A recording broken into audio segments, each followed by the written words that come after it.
バンダイナムコ。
performance. Oh, I love this guy. Back to back. I see you, Nee. Oh my God! Give it up for your champion. Is this not some good ass Tekken, ladies and gentlemen? Welcome everyone to the Tekken Online Challenge. I'm Rip, joined with Markman here, of course. This is the West pre-event, and today we have our exhibition matches. We've got three big ones lined up for you guys. First to five, and first to 7 coming your way. It's going to be pretty fun. How do you feel, Mark? I'm feeling really good. You know, I heard we're going to be starting off with a banger. Yesterday, we had an amazing performance from one of the participants, which was the final boss in the online challenge series. And he ended up defeating Speed Kicks, but he is now going to be going up against another young gun in the Tekken scene, going up against the legendary Peeling. Exactly. And, you know, these guys have a lot of history.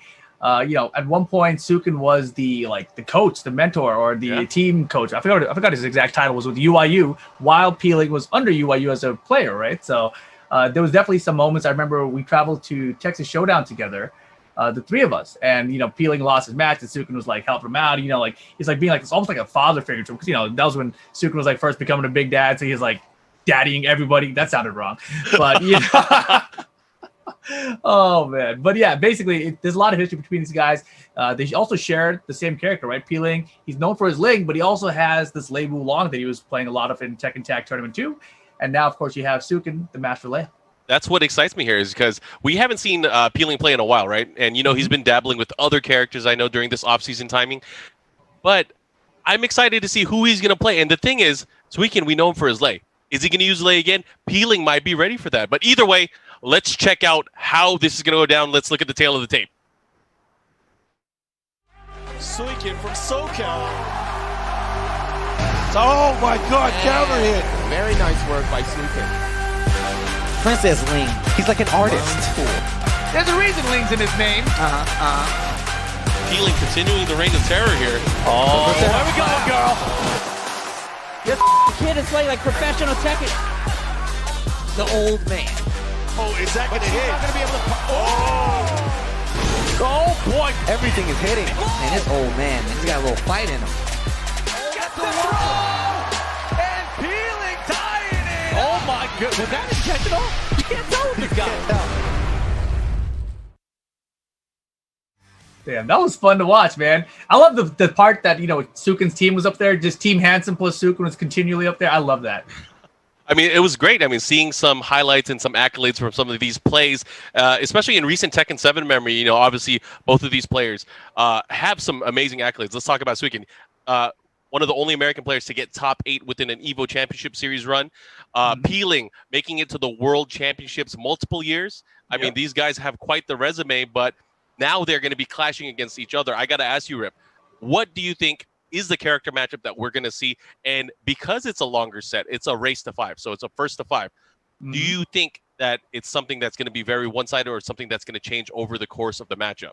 Yeah, you know, it's actually incredibly wild, because while we mentioned, you know, they're known for Lei and Ling, etc., they actually both have this crazy side roster of characters. So Peeling, you know, at some point he lost faith in his Ling Xiaoyu. He started using Akuma.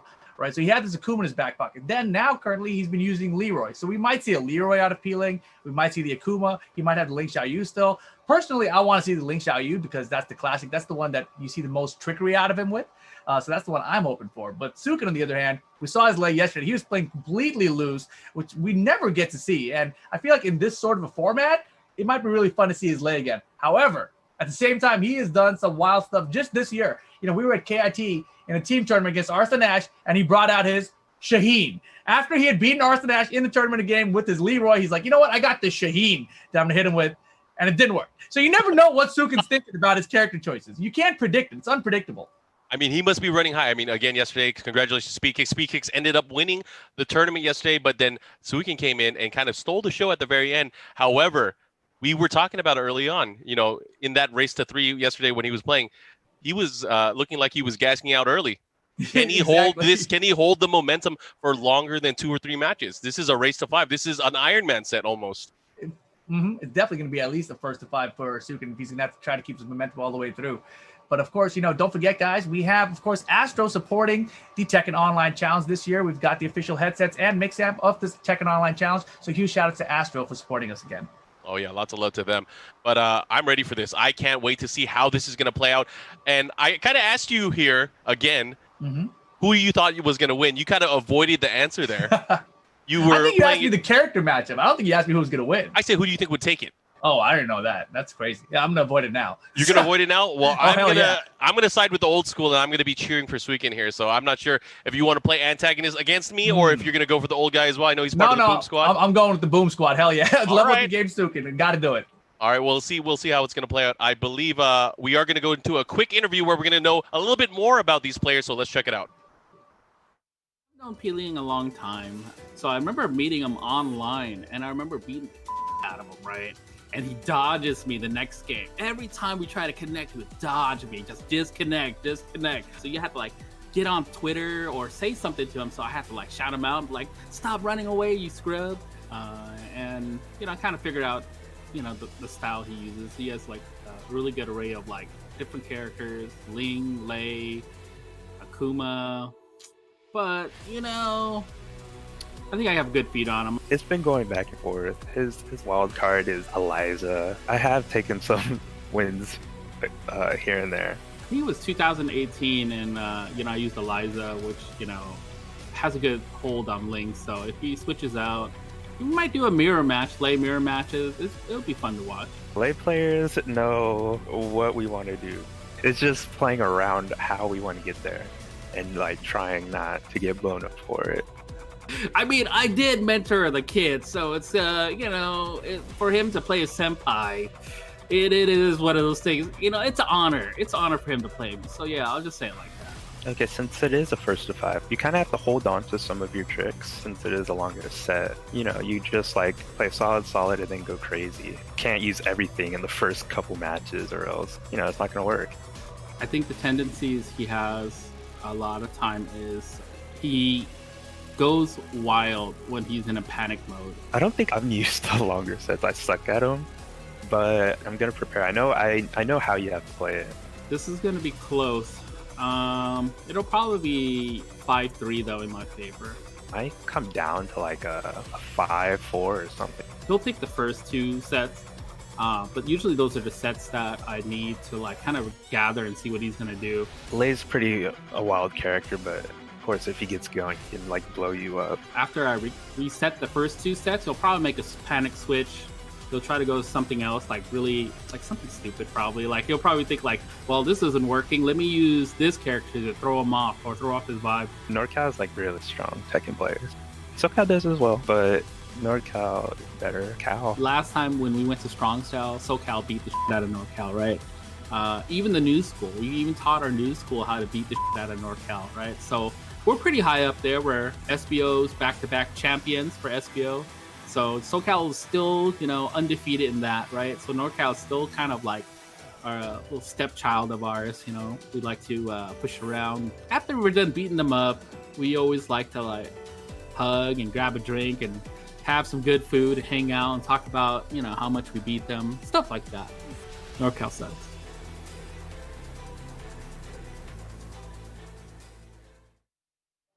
NorCal, Better Cal, get out of here. I'm 100% with Suiken now. No way he's Peeling winning this. Not a chance. Although, it would be pretty funny if he's the final boss of the final boss, you know what I mean? And wins the set over Suiken after yesterday. That would be tight. Well, it's funny that you mentioned this. I see Bronson Tran in the chat, who's usually the loudest mouth out of NorCal, and he's now cheering on Peeling. He used to say that Peeling wasn't NorCal at all, but now, lo and behold, he's trying to cheer it on. He's trying to start a turf war. Turf war. How can you blame him? I mean, after hearing again from Suiken about how SoCal defeated NorCal at the SBO qualifiers time and time again, in their own hometown, that's got to be rough for him. I was there for that. But either way, I want it. It's exciting to see this because, I was talking about old school versus new school, but I totally forgot that this is a battle between Northern California and Southern California, probably the oldest rivalry of the times. Is it really? Man, I mean, it goes beyond my times. That's how. It's always been that way, and you could probably see the reaction in the chat as well. I'm sure there's a lot of back and forth about NorCal versus SoCal, this and that. But either way, I think we're looking forward to something that's going to be amazing. We did ask the public their opinion prior to this. We did put out a poll to see who would come out on top, and looky, what do we have here? 68%, close to 69% of you guys It counts. You round that up. I did. You got to round it up. But close to 69% of you guys have picked Suiken to take this matchup. But let's see. Does the chat know what they're talking about? Does the internet know what they're talking about? Peeling versus Suiken is about to start next. And if you guys are in the chat right now, give me a 1 if you got Suiken. Give me a 2 if you got Peeling. I just want to see what the current chat is thinking about it. Ooh, 1 for Suiken, 2 for Peeling. Current state of affairs. Man, I mean, if Suiken plays the way he played yesterday, I don't think Peeling has a chance. But if Suiken's like a different guy, and the thing is, Suiken played so much Tekken yesterday. We saw him in the final boss challenge, and then afterwards that night, I think it was like 10 or 11 p.m. He just turns on his stream and starts streaming until like 6 a.m. He played like 7 hours of Tekken last night, so he's warmed up just a little bit. I mean, I hope he got some sleep before this. That's what I'm thinking. Yeah, old man needs energy. Either way, I believe we are getting ready to start with the fight. I'm, again, looking forward to this. It's going to come down to initially, and even Suiken said that he feels like he might not be able to, take the first 2 sets. He's going to gather intel, gather data.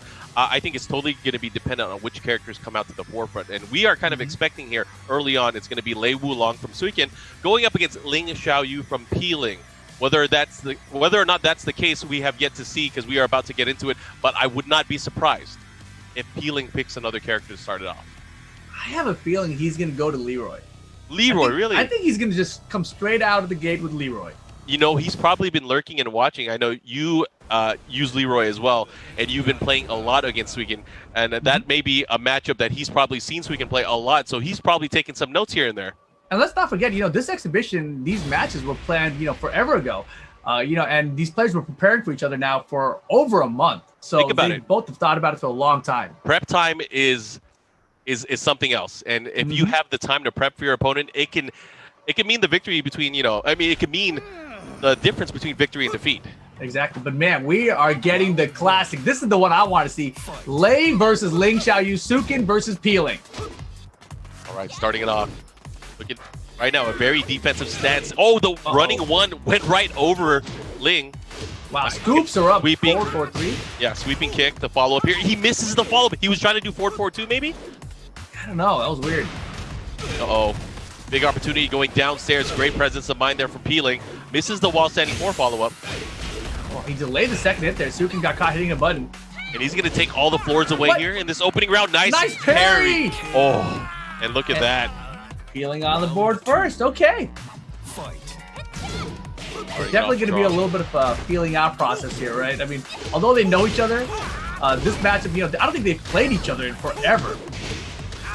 And again, there was this matter of respect going into it too, because even Peeling admitted it. Like he helped me through some tournaments. That's what he said. Yep. Let's see if that comes into play. Is he going to be soft? That's my question. I mean, man, he's definitely not soft right now. He is putting him in the blender, but Suiken fires back. Oh, the back one! They interrupt. And he gets caught. Damn, Peeling has all the answers right now, all the right decisions. And Suiken, you can see he's hesitating a little bit. A couple of choices where he just paused once, like 1 millisecond to do enough. And Peeling's like, oh, that's the frame I needed. Thank you. I'm going to stir up some stuff because I'm neither NorCal or SoCal, but NorCal is on top right now. I mean, physically, yes. San Diego's always been separate. You know that. Of course, yeah. It's so funny. Everyone's like, San Diego, SoCal, it doesn't count that way, bro. Nope, it like doesn't 2 work hours that away. way. Yep. You can't be called the same region. That's like a different state on the East Coast. That was a quick round from Suiken. I didn't even realize that he took that. And he's starting to wake up. He tried to walk out of there. Nice. Oh, and No he gets way. the conversion, the pickup there from the firecracker with Got punish. Oh, how did you miss that? Dude, he's got 3 launches and 1 combo so far in this round. Might as well mess it up again. Let's go. Oh, and he got him the follow-up. He goes for the jump over. Suiken.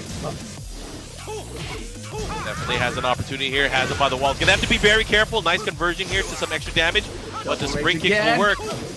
Oh, and he got him with the AOP hop kick, and he didn't even have to. That's the Peeling special, right? It's so trolly of him. He's like, I got the tiny pixel on your health. I'm gonna make sure you sit and watch his entire rage art, think about all the mistakes you just made and how you lost this first game. Nice, that was great stuff. Yeah, nicely done, Peeling. Of course, Suiken there, he had a couple of moments where he just hesitated, just small hesitation, and that's not at all how he was playing yesterday, right? So this is a very different version of Suiken. And he did mention in that interview that he was going to lose the first game or two before he really got his footing, but I don't know, man. I don't know. Yeah, and NorCal coming out with the early lead. I mean, Suiken kind of predicted this, but is that him predicting it, or is that him admitting his inferiority in the matchup? I mean, maybe he's just trying to live up to his own lore. You know what I mean? He wants to be Suikradamus or something, you know, where he wants to be the guy who predicted it and makes it happen. Exactly. He's prophesizing his own victory here. He's got to give him the final first boss games. and the final prophet. All right, let's go. Right. We'll That's all he's got to do. One more game. Shaheen's coming out to play. You know? I hope not. I really hope not. A great bad decision. I don't know. I don't think we'll see a character switch. I mean, that could have gone either way. There were, unfortunately, combo drops from both sides of the spectrum here. But Peeling was obviously able to come out on top in that last-minute scramble, pulling out the final hit and the Rage Art. Yeah, and the chat right now is lighting up. You know, people are coming out to support their region, and it's pretty funny. Yeah, I mean, I'm this is like enjoying when we were at Strong Style, when they had that matchup in the team battle where it was NorCal versus SoCal. That room was livid. They were going back and forth, yelling at each other. And I feel that in the chat right now. Oh, man. Bronson versus Kenny is the matchup I didn't know I wanted. Not in-game, just in chat. Yep. Anyways, we're going to go right into here. We have the Abandoned Temple. No floor breaks on this stage, so probably no more drop combos, I hope. But let's see how this plays out. Again, caught him looking. Healing right now. And Has Peeling, the lead. definitely the one who looks looser, too, right? He's been waiting for this. Oh, yeah. Suiken down for two on back and lane. That was an interesting idea, and it worked out. No, but not a launch. Oh, he caught him ducking. A mix. The AOP down. Let's do full launch here. Getting the extra follow-up. No. Trying to get the Raccoon swing on the reset. God! He tried. He thought he had it. Peeling's like, he's like, just keep on swinging. Keep on swinging. We'll trade it something. Follow-up here. Pushing towards the wall. Misses it, but gets the follow-up with the low. Oh, man. Peeling is in control right now. I'm not feeling it here on Suiken's side. Not at all. This is all Peeling right now. Easy, so easy. And you know, I was gonna say, after Peeling got started, I feel like the momentum is gonna swing towards him even more. But let's see if Suiken can shut it down. And not with these drop combos, dude. He missed the counter hit down one combo. That's a dial a combo. That is a free combo. Okay, he gets redemption here. He's gonna push towards the wall. He's not gonna get the wall though. Oh, he just backed up just in time. He has a life lead. He does not need some pressure here. But he will. He definitely will. It's a bad decision. He's gonna pick Shaheen in the middle of the match. But it's okay. He's got the round. He's on the board. This game is not over yet. Round Peeling. one. What the hell? Oh my God! I thought Peeling escaped. Oh man. The art of Phoenix. He's like an artist, but not quite. Nice. He caught him on the way down. Able to convert to some more damage here. What's the mix-up? He goes for the hop over. No one's home. Oh, he caught him on the floor. Stance transition. I like the idea. Counter. Oh, he's gonna get a hit here. Rage Art? No. Oh, he's dead. He's dead. He's hella dead. Nice. Yeah, Rage Drive wouldn't have killed, but the Rage Drive does. Final round, game two. Important round for Peeling if he wants to keep the momentum rolling. The final hit, of course, being unscaled. It all added up Yo! in such quick succession. This is a much tighter match than we've seen than the first one. Old man Suiken finally waking up. Lost half his life already! Oh, that could have been a launch. What the hell? Delays? Cancel! Baited! Oh, and the Storming Flower, the emphasis at the very end. Healing up 2-0 right now. Suiken looking like a prophet, saying, you know, I'll probably lose the first two. Yeah. And he definitely did. Is this his moment to turn it up?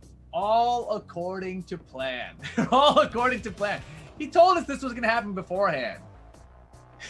And man, I don't know, man. I don't know if he can make a comeback from this. You know, I never want to count out the old guard, but right now it's not looking good. It is definitely not looking good. I feel like he played too much Tekken yesterday. He should have taken a nap at some point, you know? We talked about the low gas tank yesterday during the final boss thing, and then he went and played Tekken for 7 hours after that, 8 hours after that. Yeah, I remember him streaming. Oh, man. All night long. And now, look what's happening. But the second game did look a lot better, right? He did loosen up. Right now, I feel like he's playing a little too defensively. Like, he's making the right... I don't know what do you call it when Lei does that backdoor thing and spins away again. You know what I mean? Whatever it's called. It's whatever. I mean, there's different variations of it, obviously, right? But that thing that he's doing, yep. He's doing it one time too many or one time not enough. Like, he hasn't chosen the right number of them yet. Correct, and he puts him in a position where he even if he gets the right guess, he's not able to capitalize and get some damage out of it. Exactly. And Peeling, he's looking for it. He's got like options that cover it in case Suiken does continue going, in case he comes back from it, etc. I mean, the chat is livid right now. I'm looking at it. I've never seen somebody get washed up in 2 matches. They're already saying that Suiken is done. This is not a good thing to see. All right. They turned on him since yesterday. Yesterday, he was their hero. And I was like, who the hell is this guy? All right, we're going to the Kinder Gym. It is another match where he's going to be sticking with Lei Wulong. But you got to believe, you know, he called it. He knew this. We knew it was coming, at least from his eyes. So we'll see. Right now, it is 2-0 in favor of Peeling. This is the first match here from our exhibition series. Fight. All right, let's see. Can Suiken get on the board? He's switching outfits, different stages. Man, but you know, this is like Peeling's home court advantage. Here we go. No, doesn't continue it. Man, he is getting hit by every single interrupt, every single poke that Peeling is throwing out. Trying to scoop him there, not able to get anything. And again, just look at the way that Peeling is playing. He is controlling the space. He is not taking risks here. But the thing is, Suiken, because he has a life deficit, he's going to have to start taking risks of his own. Yeah, and he's running threes and tracking down. Oh, that hits. That too. Is that it? It's unscaled. Yeah, and that was just 2 hits on the ground, too. He has a lot of health, though. It's going to be close. It should be enough. Yeah, it is. Suiken gets the first round. Round 2. Fight. I mean, they're talking about a trading deadline here and trading Suiken off to another part of the state. What's going on? I think before, You're disowning him already? Bronson disowned Peeling and like traded him to Seattle or something a while ago, you know? Oh, that's how it works, man. And now he's trying to claim him back. NorCal has way too much of like a budget for this kind of stuff. Anyways, going into it. Oh, he went for the Tiger 2-2. Interrupted there with the running attack. And the follow-up here. Looks to reset the up. It's all hitting. Oh, wait. It's all hitting. Wait. It's not over. He's got rage. A little over half life. Oh, he might have a good opportunity here. It all depends if he gets the wall. Oh my gosh. Is that all going to hit? It's not going to kill, right? I don't think it's going to kill, but it's going to put him in a nice position for one more I big wonder if second Rage and it Drive all. would have been better. Oh my gosh. Last Pixel. Down. Razor rush down. Let's go. Round This 3. kid don't know nothing about no razor. Let me get him with it. He wants on everybody always. Good stuff. Suiken is now in the lead again, looking to get his first match in the set. Will he be able to do it though? That's the big thing. Oh man, he is cracking that fire on him. Nice life lead here from Peeling. He doesn't have to do much more.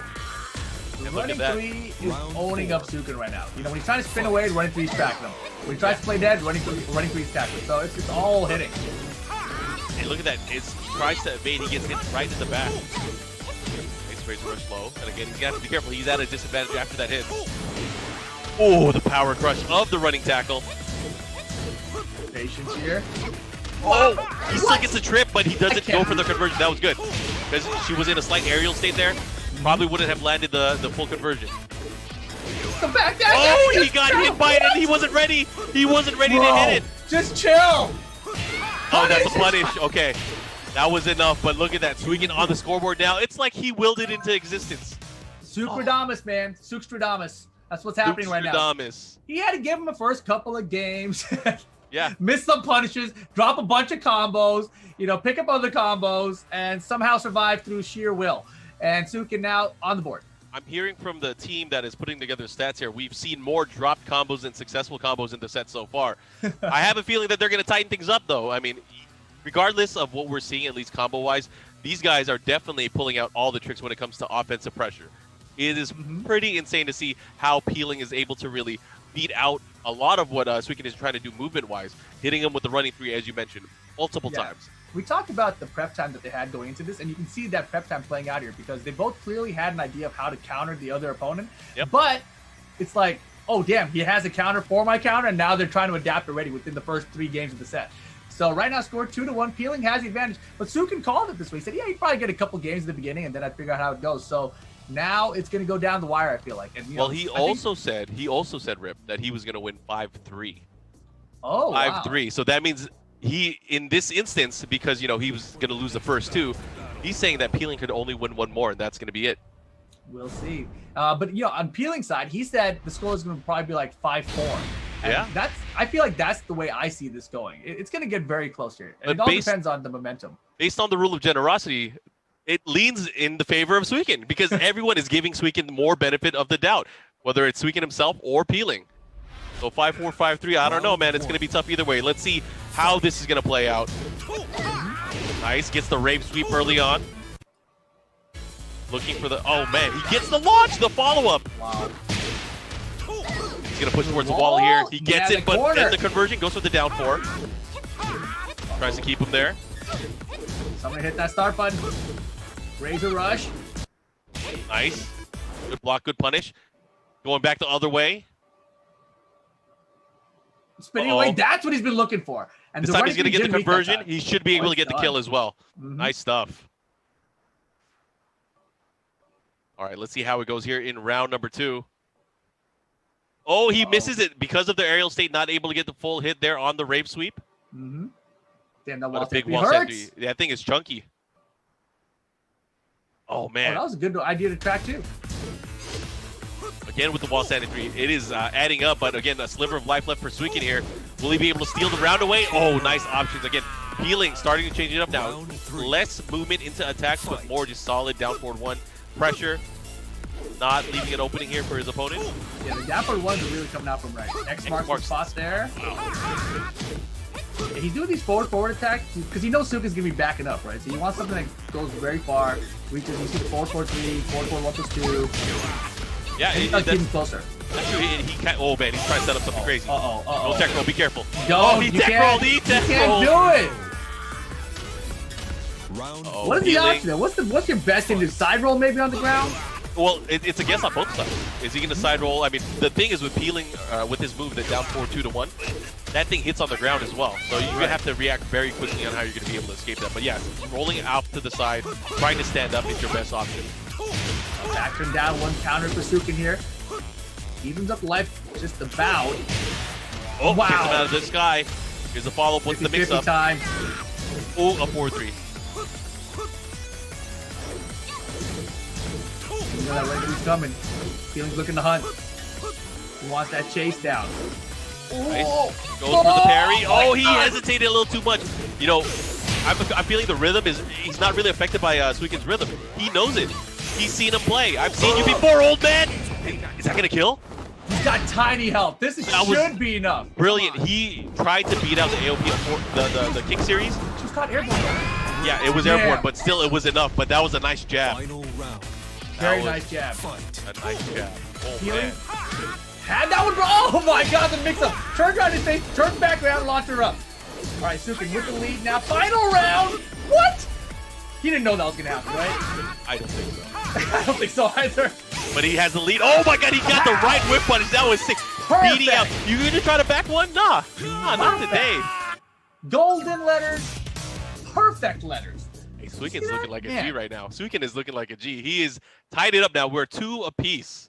Man, NorCal, you never feel real comfortable before, right? Yeah. You never feel real comfortable. Now it's all tied up. Suiken, man, he told you this would happen. He told it to you.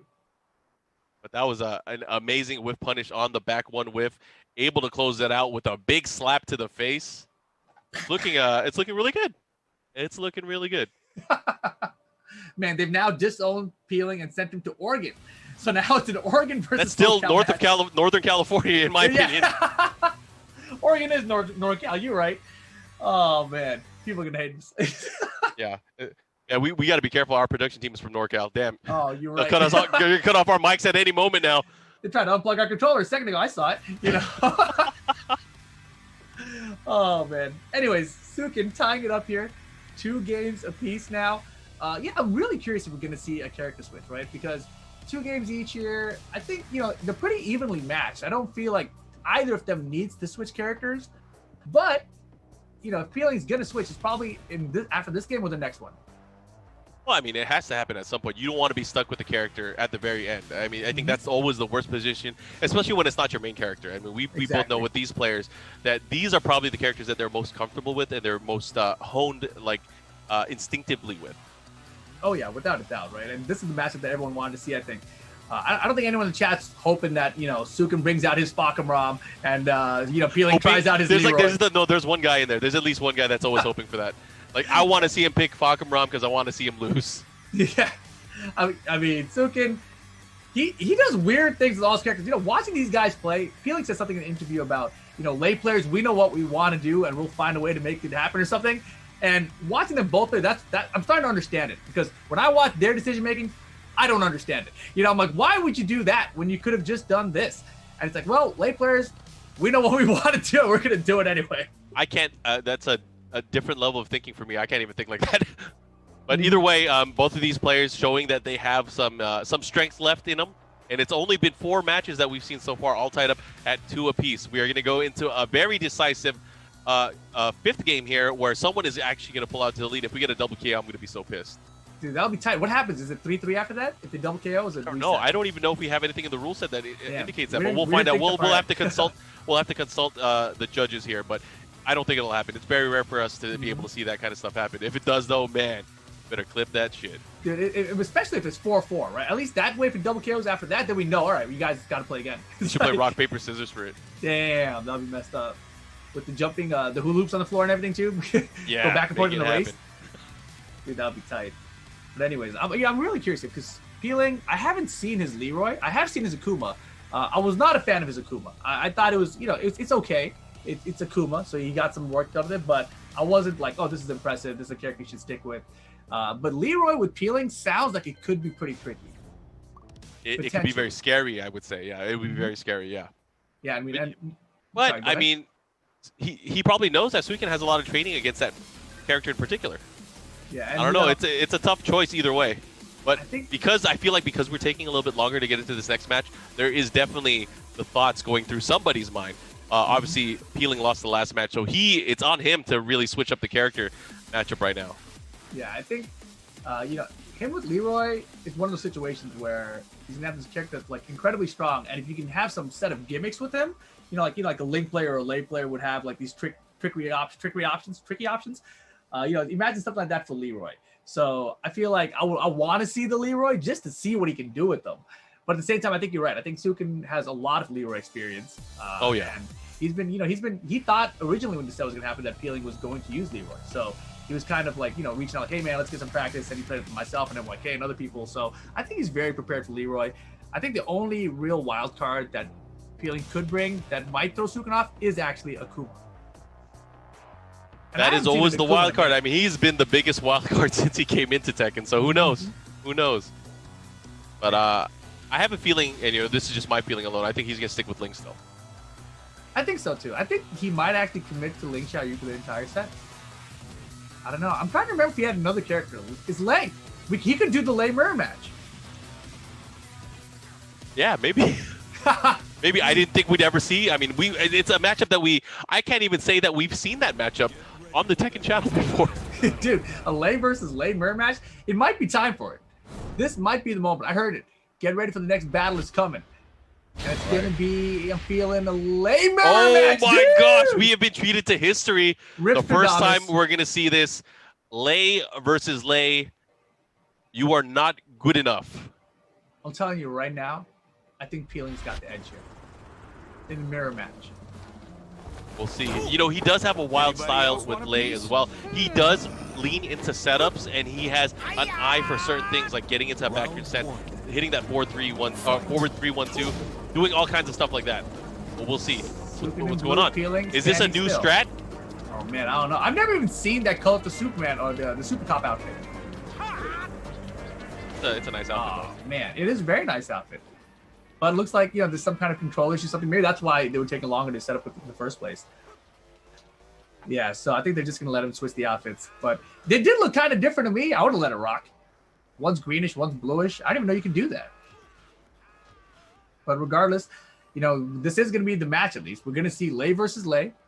Suiken versus Peeling. I said a second ago that I think Peeling is probably going to have the edge in this. And it's because Suiken doesn't get a lot of Lei experience, right? I mean, Peeling, at least, he's played against a lot of Lei. But who does Suiken play against when they're using Lei? That's a good point. Well, see, that's the thing. Is like we've never seen this matchup on stream. Who knows if Peeling does have that experience? Because it's every Lei is different. They're all nutty in their own way. Mm-hmm. So who knows? Who knows? They're all crazy. You know who's just like you Yoshimitsu players. Dude, Yoshimitsu players are something else, man. But I was gonna say, you know, the Lei player, I feel like that doesn't get credit as a Lei player. That's one of, in my opinion, the better Lei players. who doesn't really play Lei enough, Wei Gamble. That guy's Lei, I feel like he was one of the first players I saw who took Lei into Tekken 7. You know, everyone else is playing Lei, Tekken Tag 2 style or something. And he's like, what about all these new things we can do with the character? And then he's like, all right, I'm going to Josie, you know, or I'm sticking to Leo. But yeah, I don't know, man. He's not a fan of the character Lei, but clearly the character can get it done, like we saw with Suiken last night. I mean, I've always been a fan of the character Lei. I mean, ever since he was introduced in Tekken 2. And through the good times, Tekken 3, Tekken Tag 1, it's always been a fun character to watch. He really kind of breaks the mold as far as on how you approach fighting against characters. Out of nowhere, he can just, you know, lay down, and he has access to some really devastating moves, right? But over time, you know, things changed. There were stronger characters introduced. Lei kind of, you know, fell into the wayside, I would say, as far as competitive matches go. There's never been a version of Lei where he's had something that was like super broken, right? I mean, the character has too many options to be like that. I'm saying he's never had like a Tekken 5.0 version, you know what I mean? Where it's like, wow, that Lei. There was 6.0 Lei. That was pretty good. Oh, I don't remember. Thank goodness. Yeah, that was pretty good. But I would say, you know, Tekken Tag 1 Lei was really, really strong. But, I mean, early on. Wow. Either way, we're going to get into the matchup here. Looks like it is going to be the G-Corp helipad as well. Oh, man. And NorCal doesn't have a good history against Lei players. I saw that. Oh, nice while standing 3+4 to start it off. You kind of knew that he was probably going to try to rush in, but he gets the break here. What's he going to go for? Gets the double wall into the mix-up. What is the mix? That's the question. Nice. Oh, he tried to convert, unable to get it. And there's a sweep. What the hell? You gotta believe. You gotta believe. Uh-oh. Man, it's all Suiken right now. Peeling's starting to fall apart a little bit. And again, this is the matchup because, you know, two masters of the Drunken Fist battling it out on the G-Corp helipad. You never get to see this. Oh my goodness, up for 3+4? I feel like instead of just this being a competition, this is going to be a styling contest. Someone is going to try to style out the other one. I have like an artist. He's definitely like an artist. See what kind of picture he's going to paint for us here. He misses the down forward 1+2, but goes into the mix-up anyways. Suiken playing it very smart, just waiting there. Oh my gosh. But he wasn't even close to being in range with that wave sweep. I mean, you know, maybe that's like the Ling Xiao Yun, right? You see Suiken spinning away, he wants to do the running 3, so he does a forward 4-3 with Lei. Yeah, that back 2 is such a great option too, I think, for a lot of Lei's attacks. So we might see that a little bit more coming out from Suiken. What a step there from the stance transition. Down. So he had a Lei before. Peeling had a Lei before. Way back in Tekken Tag Tournament 2, Peeling had a Lei. You know, he never changed the name to P-Lei. It was always Peeling. I think the best quote I saw in the chat today is Bronson Tran saying, "Why didn't he stick to Ling?" That is pretty much the observation here from the desk. Man, that was beatdown. But it's also one of those situations where it could just be that was the game he needed to adjust to switching characters. You know, maybe the next game his Lei is gonna handle it.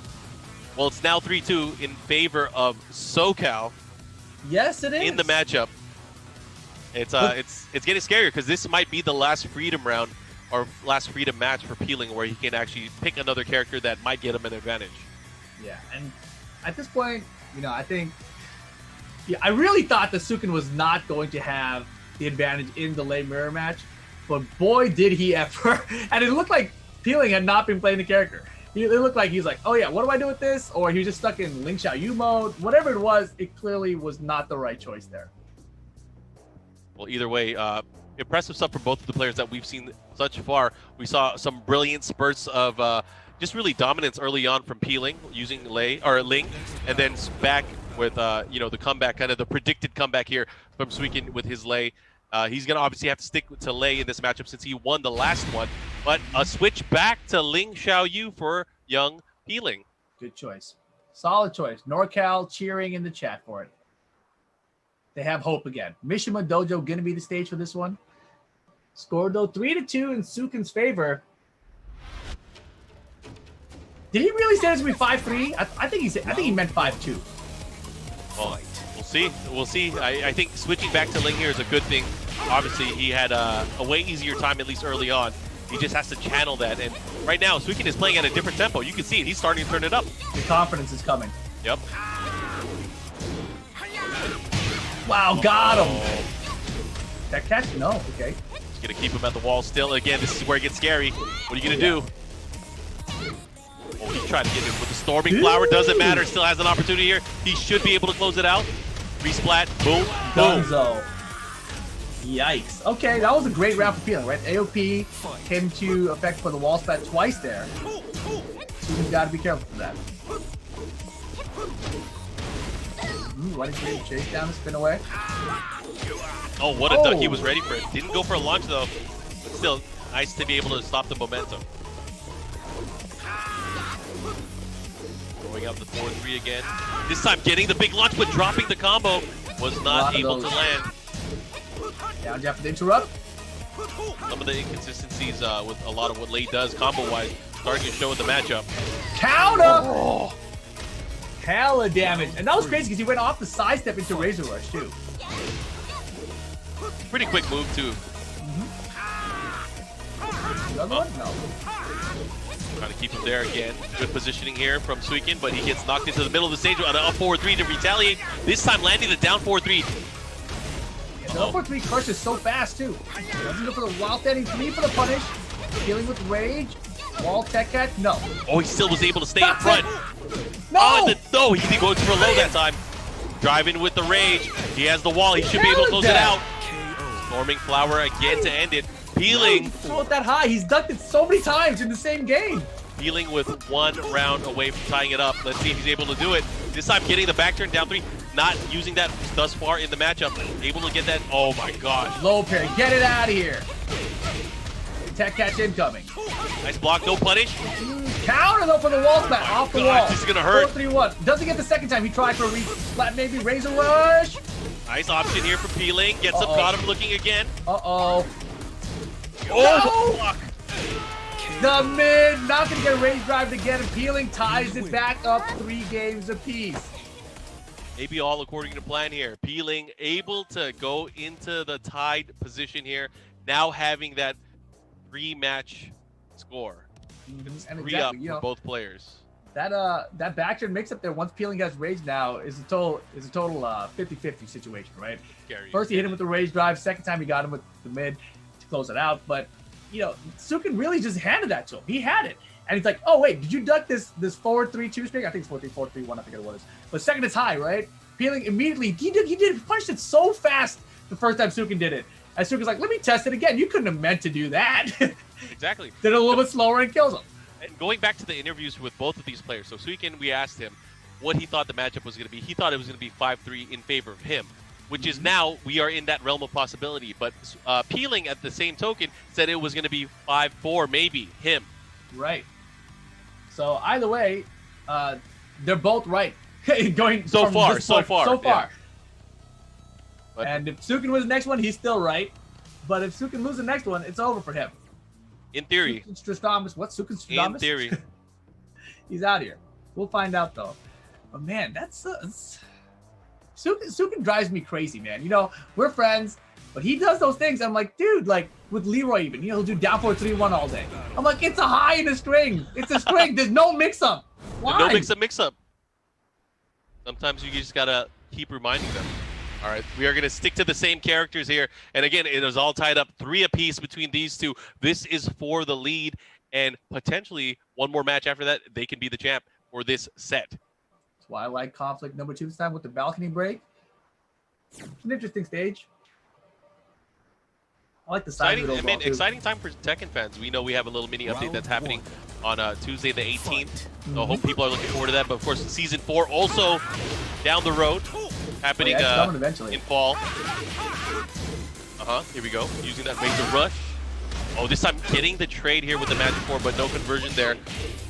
He tried to down for 2 then. The orbital caught him, counter it, and we're going downstairs early. Yeah, don't worry, we will switch the names, Wait, guys. what? Here's the follow-up. What is that? Oh, and he gets the follow there. He did the stance transition going into the Rage Art. I don't know about this Rage Art. Come on. How do you feel about this one, Mark? I don't know. It was really early on. Yeah. I mean, he's going to have some... It's not even the wall positioning that he wants. There's nothing, right? He's It's going to get much health out of it. Oh my god, he's going to convert. That's it. No! What did he do? What the hell is he doing? Man, see, this is Suiken's strategies, though, you know? He does these highs and strings, he drops the combos, he does really ugly combos, but it's all to make the opponent think they have a chance.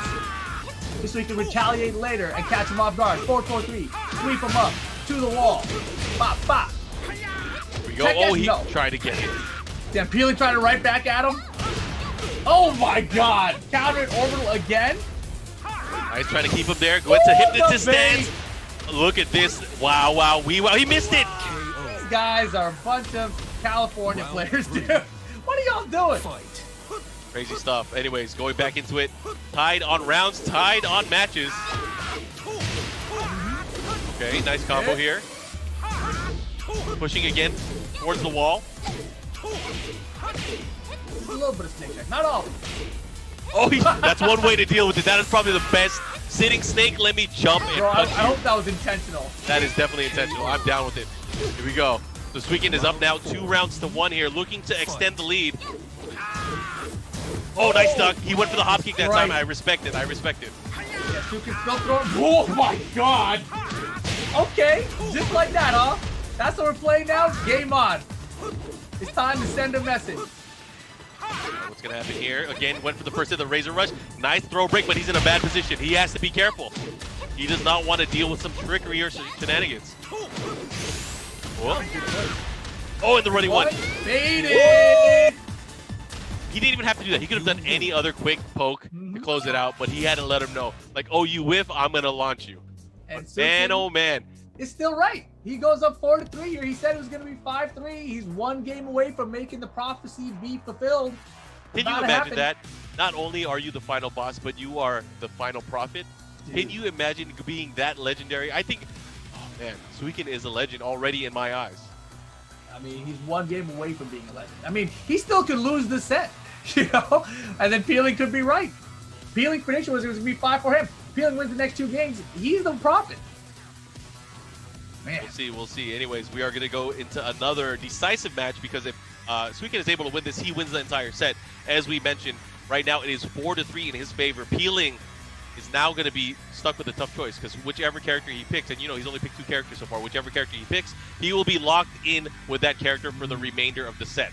That's a great point. Is it time for the Leroy? It could be. Is it time for the Demon? Man, that's a tough choice. Hey, NorCal in the chat, what do you guys think Peeling, what character do you think Peeling should go with? Akuma, Leroy, Ling Xiaoyu, Lei Wulong? General manager of NorCal, Bronson Tran, is trying to make some deals in the chat. I'd like to hear his opinion, actually. So maybe he can let us know what is the best course of action here for these young bucks. They're saying Yoshi, Bob, Zafina. Oh, Zafina might be a Gigas, surprise. Li Chaolan. Anyways, we're going to go into the matchup here. Let's see how we play this out. And is it what we expect? It is. Wow, neither of them switched characters the whole way through, except for the late mirror match, I guess. That's cool. Bronson Tran even called it out, lock in Ling. And Ling is locked in. He's going to have to play Ling for the remainder of the set. Now, Suiken, again, at the lead, 4-3. He wins this match. It's all over. However, Peeling can tie it up and fulfill his own prophecy that he stated. It's going to all come down to this. Let's go. This is a pivotal match. Beside the destiny. This is where Peeling steps up to it. Oh my gosh. Razor Rush to the back and the combo. Look at the damage.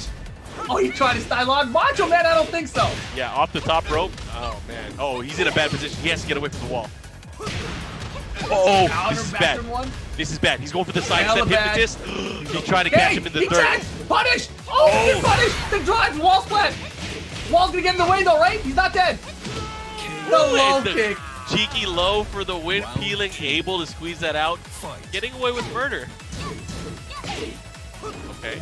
What a comeback for Peeling that round. Suiken had some incredible lead. He picked up the wild stand forward this time. 50-50. Boom! Oh, he gets the noggin. Follow up here with the homing attack.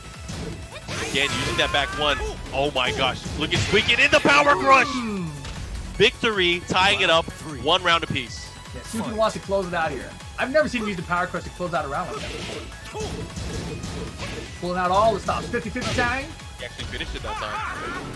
What the hell? It missed on both tight. The push, and look at that. Peeling is now pressuring to the wall, but a big sidestep there from Suiken. Beautiful sidestep into down 4-2. Caught him looking again. That could have been bad if he was by the wall. Big opportunity. He goes for the slap again. 50 drives, gonna connect again. Suiken won't die from this though. He's got to watch out for Tech Cat situation. Got him. Oh, he's dead. Oh, he missed. Oh! He missed.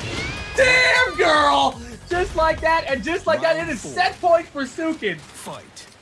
Oh man, I can't believe D's he let on it go this like man. that. I thought he would have gotten that hit at the very end and closed it out. What's going on here? The rain is pouring, and the rain might be pouring on his chances of winning. This might be it, but he does have a life lead. Healing, looking to go to a final round at the very least. Pressure's on, Healing. Pride of NorCal. Oh my gosh, back to able to stop Pride of him. NorCal. Yeah, I had to throw it in there. Oh my gosh, a big hit. This got could be range. it. This could be it. Did he get a dash? Doesn't need it. It's not gonna kill. It's definitely not going to kill. It's going to be very close. There's one more mix-up that's going to happen here. What is it going to be? Is it down It's four? Razor Rush time, boys. Oh, I'm telling you. you knew it. It's Razor Rush down. Suiken 5-3. SoCal over NorCal. Easy, so easy. Damn, that was a good one. Congratulations to Suiken. Man, It's crazy. It's so crazy because he called it. He was like, you know what? I think I'll win 5-3. By the way, I'm the final boss. he Damn. also said that he was gonna get like the first game or two. No, he exactly said, I'll probably lose the first two. That's ridiculous. That is impressive. That is impressive. You know, I've never given Suiken that much credit, but after this weekend, he is on another level for me. Seriously, dude. Suiken user. My goodness. Oof, that was crazy. Yeah, the one big miss that Peeling made was picking the lane for the mirror match. I mean, he had to try it, right? But still, you know, it was a bad idea, but it didn't matter. I think Suiken would have won the next 2 games anyway in the set.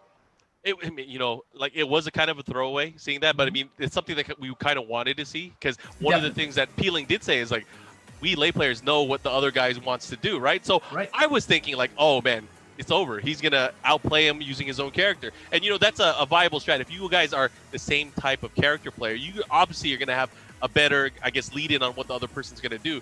But that wasn't the case in that particular matchup. Of course, though, you know, that's not the only NorCal SoCal matchup we're going to have here today, right? There's still later on 725 versus Run It Black that we'll be having. I guess we should talk about some of those matches. So originally the matchup was going to be Bronson Tran versus Run It Black. Unfortunately, we were unable to get that matchup locked in, but Bronson, being as generous as he is, decided to call up his buddy 725, who is originally his teacher and helped in bringing him into the Tekken series competitively.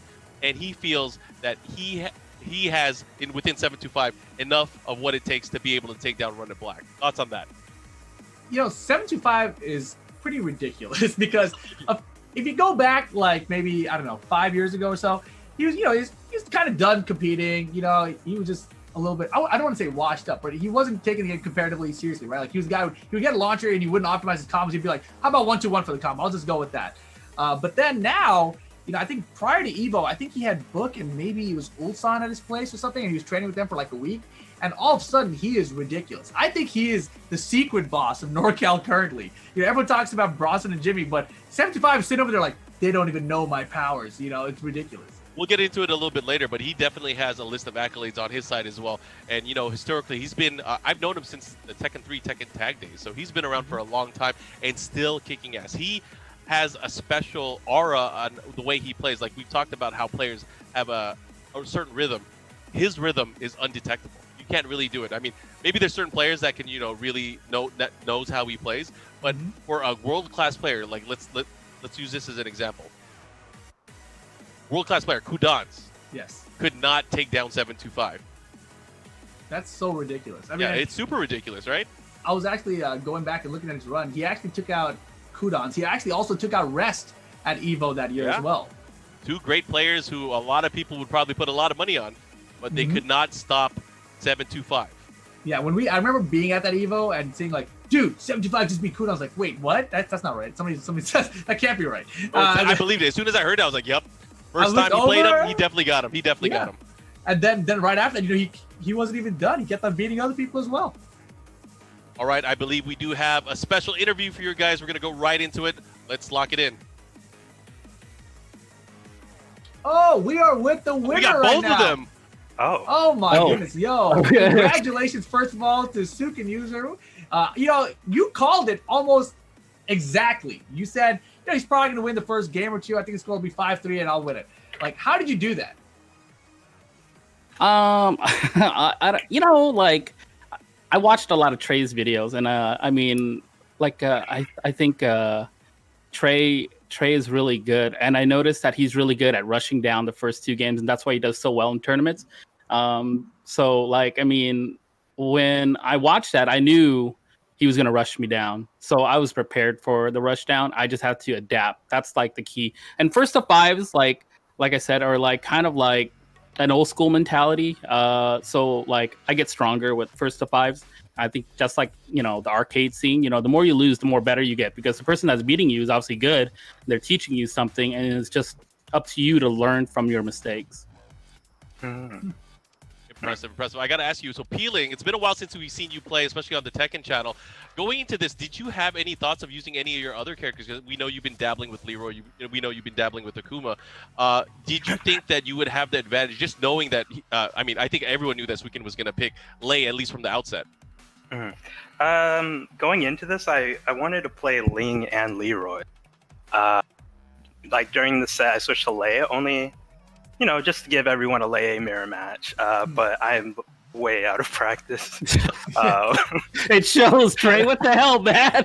Yeah, I thought you were really gonna switch to the Leroy at that one point. I was like, okay, here comes the Leroy, because this is the reset. He has to use something else to stop the rush down. And then you switch Lei, and I was like, okay. Yeah. All right. I remember last time we played Lei, it was a close game too, so I was kind of shook, and I was like, okay, this is a good pick. Yeah, towards the end, I was really debating switching to Leroy or Zafina. I just stuck with Ling. They're close. I mean, each game was like except for the Lei one, but yeah. No, impressive stuff from both of you guys. I mean, I think it could have gone either way. Suiken, I got to ask you as well. I mean, yesterday you had an amazing performance as our final boss, and even today, really kind of prophesizing what the victory would be. I guess I should ask you impressions on your current state of what Tekken is and how you guys are practicing and training. Obviously, we're in a different era right now. Everyone's trying to learn at home and on their own pace. Playing against a great player like Peeling, I mean, how did you go into this training, and then what did you learn from it? Every time, when this was brought up to me, like, hey, look, do you want to play, Peeling and stuff? And me and Trey go way back, so I have no animosity towards him or anything. But I know he's a really good player, and any opportunity, even at this state, where I'm an older player, I'm always striving to learn, and that's what I want new players to do. So I said, yeah, I definitely want to do this because Trey gives me a run for my money. And he literally, my hands were shaking against his Ling. And then he would get me with, that back turn stuff. And I was like, this is what Trey is so good for, right? I mean, he put Ling on the map in terms of, man, this character is cheap. I remember there was a point in the series, in Series 1 and 2, he literally was going to get Ling nerfed. Ling was so good. That back turn, oh my God.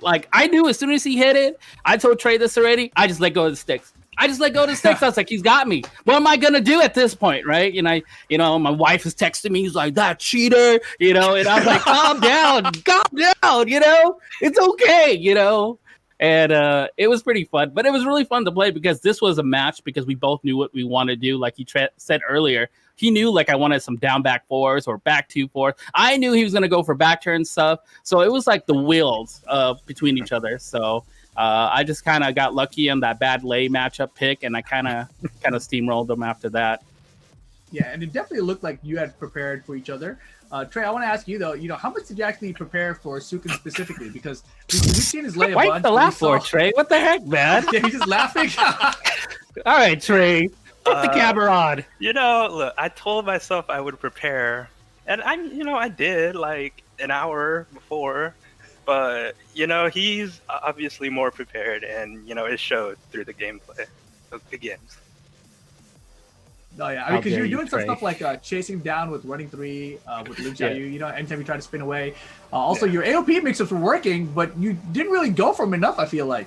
Yeah, I feel like every time you went AOP, you either did Firecracker or the mid, you were connected. I would say 80-90% of the time. Yeah, he was playing the the runaway game, and I feel like that's like really scary trying to chase a lay down. Yep. And there were points where like he would go into the stance and then like float me out of running 3. I couldn't really I tried to stop myself. It just When you got your hands on that link, you couldn't stop yourself, Andre. it was yeah, it was interesting. I couldn't control some aspects of that match, but it was fun overall. Well, I do have to thank you both. You guys put on an amazing exhibition for us. Peeling, I got to ask you, is there any shout-outs or you want to let people know where we can follow you? I'm on Twitter and Twitch at Peeling.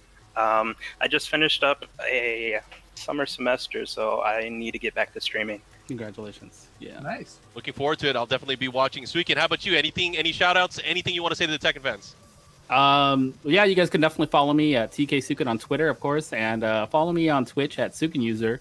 And shout outs to all of you players that are learning this game. We're going into season 4, and the game just keeps getting better. Look, and another thing is, don't let the Leroy and Falcamara thing really worry you guys. Like, seriously, enjoy the game. There are over 50 characters in this game that can bring you so much joy. And for you guys to dwell on these last 2 characters is something you shouldn't do. Don't dwell on that. Have fun, play your game, because that's what me and Trey did. We used our main characters, and we can't be salty. If win, lose, or draw, I had a great time. Same thing like yesterday's when I retired speed kicks, but it is what it is. We all had fun. He used his main. We didn't use any Fakama. We just had fun. So just enjoy the game, have fun with your friends, and GG's everybody.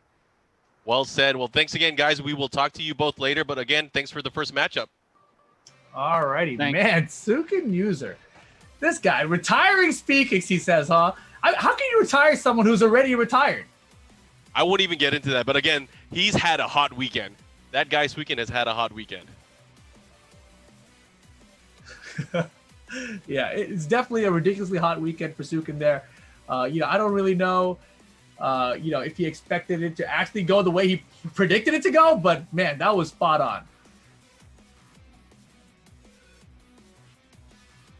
All right, well, sounds like we are going to take a short break, guys. When we come back, we have our next first to 5. We're going to have Anakin going up against Poke Chop, Battle for Atlanta. So don't go anywhere. We'll be back after this.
When I closed my eyes, I was prepared to sleep for eternity.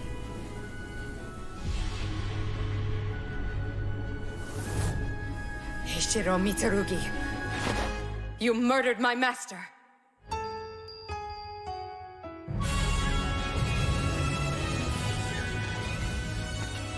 For that, I shall have your head. Setsuka.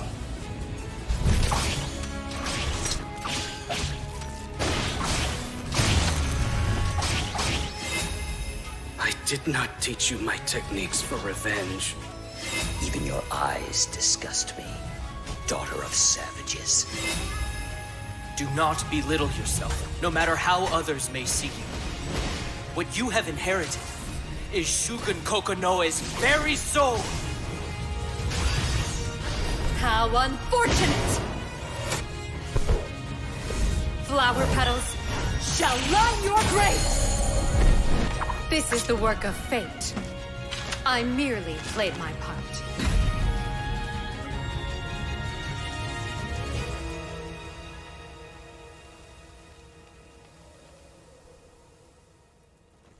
I will strike you down and keep moving forward. Oh. I know that guard.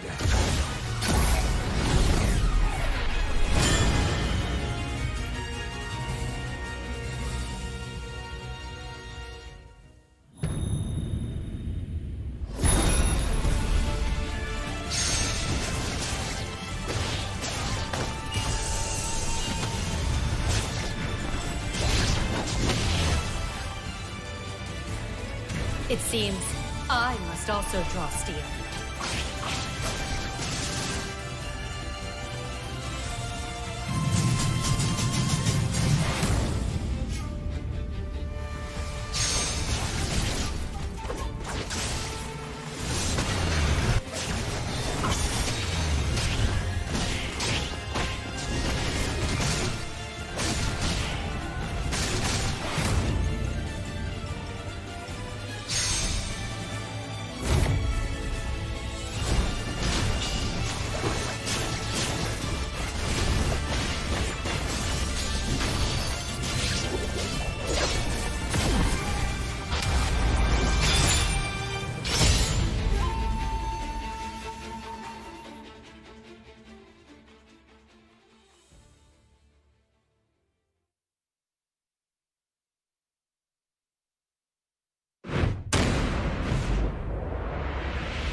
Ready?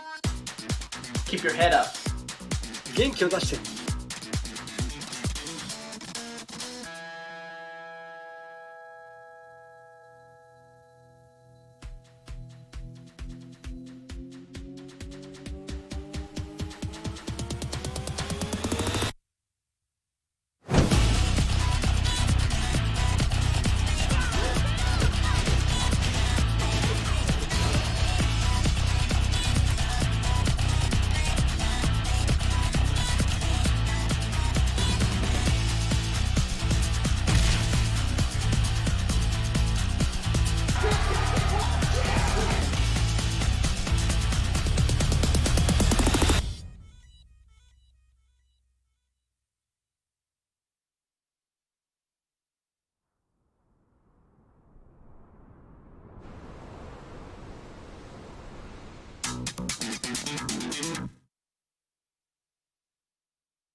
Welcome back, guys, to the Tekken Online Challenge. You just saw some awesome trailers from the Japanese fighting game developer Roundtable. We saw Setsuka in a DLC costume, etc. I guess the classic costume, plus the Tekken 7 Season 4 update coming your way later this month. Of course, we've got a small update coming, small one, on this coming Tuesday. Yeah, looking forward to it. Of course, Season 4 scheduled for fall, and everyone's asking, like, when is that, right? Mm-hmm. It's between summer and winter. Easy. Right? Easy. All right, but we do have a match coming up next, guys. It's going to be Anakin versus Pokechop, the battle for Atlanta. Let's take a look. Young Anakin, the chosen one from Atlanta. Looking, oh my God, perfect. That was a blowout. American player, Anakin, he destroyed him. Up next, we have the mouth of the South, Mr. Pokechop. Nice once again. He's hungry. He's hungry. That is not something you do normally with Jack. That's instinct. I think he does it this way. Oh, counter hit.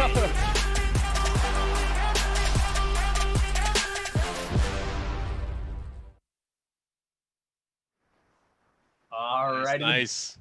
I'm looking forward to seeing it, man. I mean, Anakin versus Pokechop, you know, a lot of people are going to say, you know, Anakin, widely known as probably one of the best players in the world, probably the best player in America as well. And they might be writing off Pokechop here, but I don't think you can. You know, once you're at the top, everyone is looking at you in a different eye, and they're all looking at you with the means to try to beat you and defeat you. So I think Pokechop is definitely going to be bringing it in this matchup. So I'm looking forward to see how it's going to play out. Yeah, of course, you know, Pokechop, you know, he is the mouth of the South, you know, but this is an online environment, Mark. You know, Anakin's not going to have to worry about hearing Pokechop.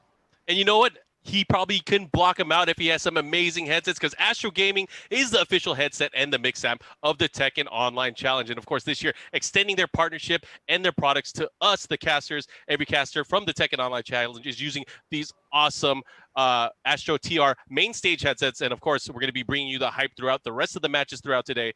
Of course, shout outs to Astro Gaming for their innovative designs and always supporting the fighting game community. And of course, much love to the Astro family. So I'm excited because we are, again, as I mentioned, we're going to talk about these players. We had a special interview with them as well. So let's take a look at what they both had to say. I would say historically, I probably have had the upper hand, although I can definitely remember all the times that he's beaten me in tournaments, and those aren't very pleasant memories. I haven't played Anakin in a long time since Tekken 6.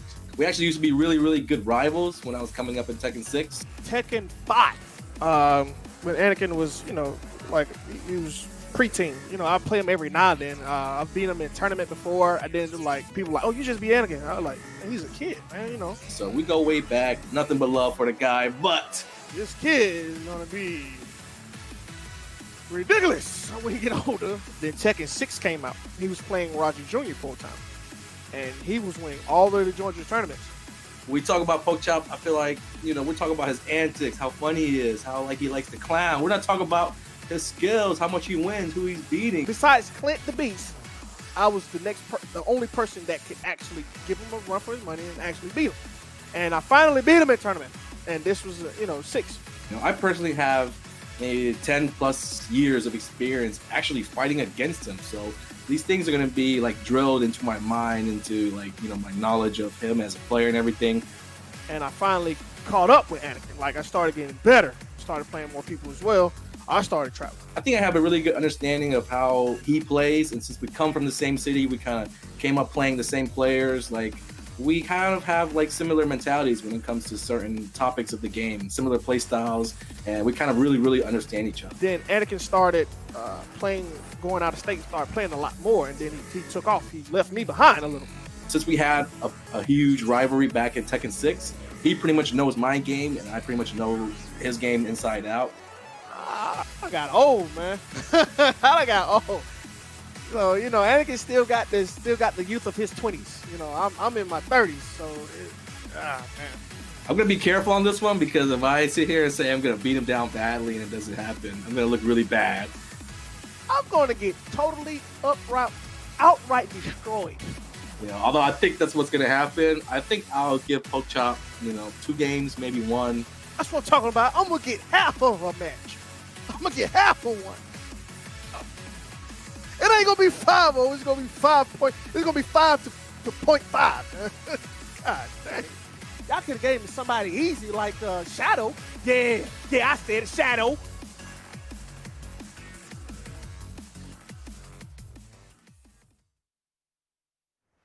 Oh my God. Well, he thinks he's going to get 0.5 of a match. I don't think we score him out that way, but no, definitely not. I mean, I think that means it's not a no-round round. that is true. And I think that's key in any matchup, is you do not want to get hit with the no-round round. However, I think obviously because these guys have played against each other for maybe like 10 plus years now, this can really change at how we're actually going to be looking at it. So obviously the advantage is, as we said earlier, is maybe with Anakin, right? Right. But I mean, it really should be. It should be Anakin. I mean, I think we talked about it previously, just about how Anakin has, risen the last few years, just the last year and a half, even, since joining with Red Bull.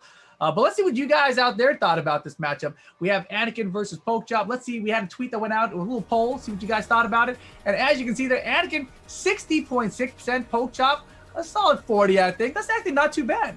I mean, especially compared to the last poll that we had, Anakin obviously still the favorite, but not quite the landslide that we saw in the previous matchup. So the people obviously believe in the mouth of the South, in Pokechop. So much more than at least Peeling.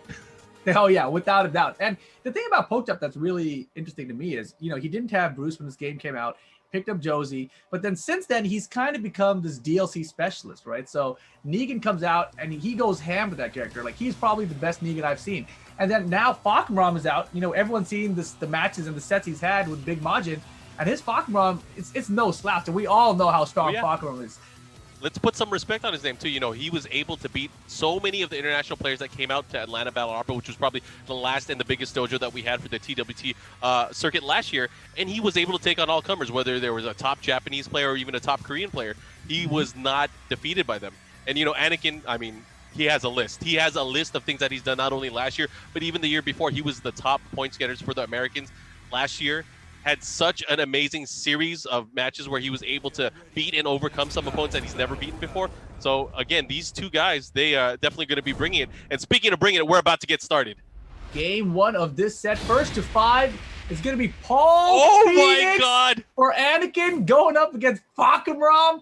Did he go in the chat and say this is for Rip or anything? Because this is definitely the character you love seeing. Oh, hell yeah, man. The Phoenix and Anakin's Paul is amazing, too. So let's go. Oh, yeah. And we rarely get to see him because, he really solidified, sticking to Jack in the past year. He's obviously used other characters in the past, but his Paul has always been a threat, and it's always been one of his best characters. We are in a no-wall stage here. Infinite Azure 2, and you know what? I've not seen this particular matchup, at least on the high level, but I do know that Falkenraum has the ability to punish a lot of Paul's most effective tools. And we'll see how that's going to play. There's just so many things about this match in particular, right? Where you think that you're in the lead, right? But these characters do so much damage. So it doesn't matter who gets likely first. The other character always has the potential to come back. Yeah, that's for sure. The jab punish here on the forward 1+2. And that forward 1+2, I believe it's -14. And Paul has a 14-pin launcher, but it doesn't have a lot of range. It's back 3. Yeah. So I don't know if it actually reaches it. I think that's why he's trying to maybe beat him out. To probably see if he can get a punish of his own, because on a whiff back 3, he might be able to get a launcher of his own. We'll see. Nice. Going for that low. To see that down back 4 is really good because it does have some decent tracking to it as well. Uh-oh, caught him ducking. Uh-oh, I mean, caught him with the low. This is going to hurt. Oh, he did a dash! He was thinking of a jack combo. Nice, keeping him there, no jabs in between. Out of here. See, the thing with that guard crush version of the move, he can actually jab in between it. But if he tries to jab in between the other version of it, he'll get hit. Yo, Pokechop tried to use that standing 3 long range, keep out of that, but Paul was already jabbing. Anakin recognized he was probably coming. That was ridiculous. Yeah, what a counter. He actually gets a counter with the punch reversal there. See what he does here. Again, caught him. Anakin not ducking. You don't want to get launched. You don't want to fear the while standing 3 or any of his other devastating moves. Pokechop starting to focus about to down a bit. He does have the life lead here, but it's not going to matter. The Phoenix is too strong. It's kind of like he's hesitating here, at least in the matchup so far. Here's a combo from Anakin, goes into the Demolition Man. It's all about spacing here. Nice while standing 4. That is a beefy while standing 4 as well. What is that? Oh, he got him out of there. He's able to convert. He should be able to kill. He should be able to kill here. Hella kill with the drive. Doesn't even waste time. That could do a rage up and now. The drive will be enough damage. Pokechop on the board. That's like at least a third of the game. Oh yeah. If he gets one more round, that's more than half, right? Yep. Better than you expected if you can get one more. He's using Falkenraum, I believe. Very strong character. We have really yet to see this character, at least for on the Tekken channel, really explode. So I definitely want to see it. Oh my gosh, speaking of explode, the Death Fist, the Phoenix Smasher. Oh, back one. Be careful. Rage drive, is it going to come? Uh-oh, No, he might hit him. can't was believe sick. he tried to go for the. I mean, he wasn't even in range. He went for the 10 string. He went for the 1, 2, 3. Exactly. Great stuff for Poke Chop. 4-3-2 string from Fakuram. Something that Poke Chop likes to bring out is delayable. Oh, could have been a death with a whip punish there. Final round, game 1 here. Oh, and he gets the whip punish there. Nice down forward 2. Goes into the Demo Man again. What's the mix-up? Oh my gosh. How did he know? He knew. He knew. How else is Fakuram going to open him up? You could have just run up and do a down forward 2.